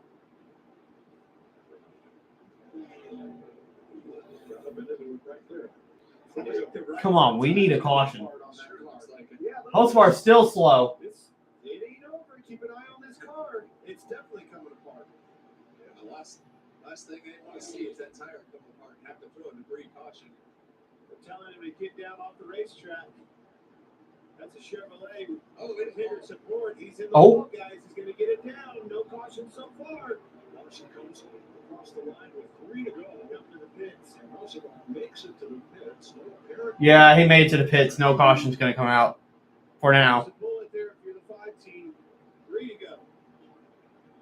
That was so close to being a caution. So Osavar's hopes of the lead lap finish are dashed. 20 lead lap cars with 2.5 to go. Yeah, Larson's got this in the bag. It's smooth sailing for him. There's nobody fighting him behind him. But the question is, One more lap and it's official. I've seen a lot of people slipping slide around, getting into the wall with Osavar, tire troubles. He's just nursing it now. Get this thing official. Been a dominant day for him, guys. He really has. He is in position to maximize points for the day. First stage win, second stage win, the point for the fastest lap of the race, and the victory a lap and a half away. 1 lap to go for Kyle Larson. It's going to be official right here. Flag 1 to go. And that's all Kyle Larson was looking for. He just wanted to get to that white A dominant day for Larson. A dominant weekend, should say. 1 to pole. 1 stage 1 and stage 2. Led most of the laps. And he's about to get his 3rd win of the season.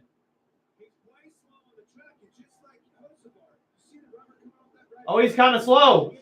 I don't think it's going to be enough. Kyle Larson's going to win at Kansas. I don't know if he was managing that or not, but when he came off of turn 2, there was a lot of rubber coming off the right front. 3/4 of a second. What a dominant win for Larson. Of victory as Kyle Larson's lead evaporated in the last lap. I wonder if Larson had a problem at the end because he was going slow a lot more. It doesn't matter. He won the race.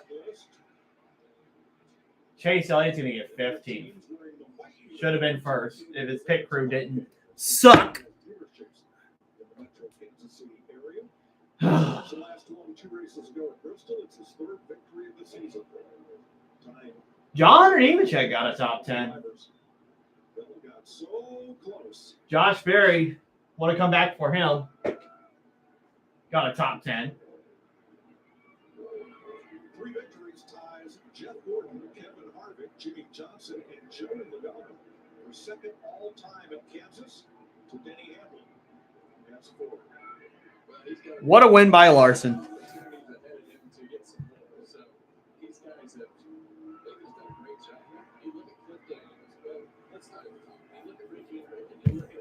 Oh, well. Well, guys, I won't be streaming the All-Star race, but I'll be streaming the double. I'm going to stream Indianapolis 500 and the Coca-Cola 600. So, see you guys later.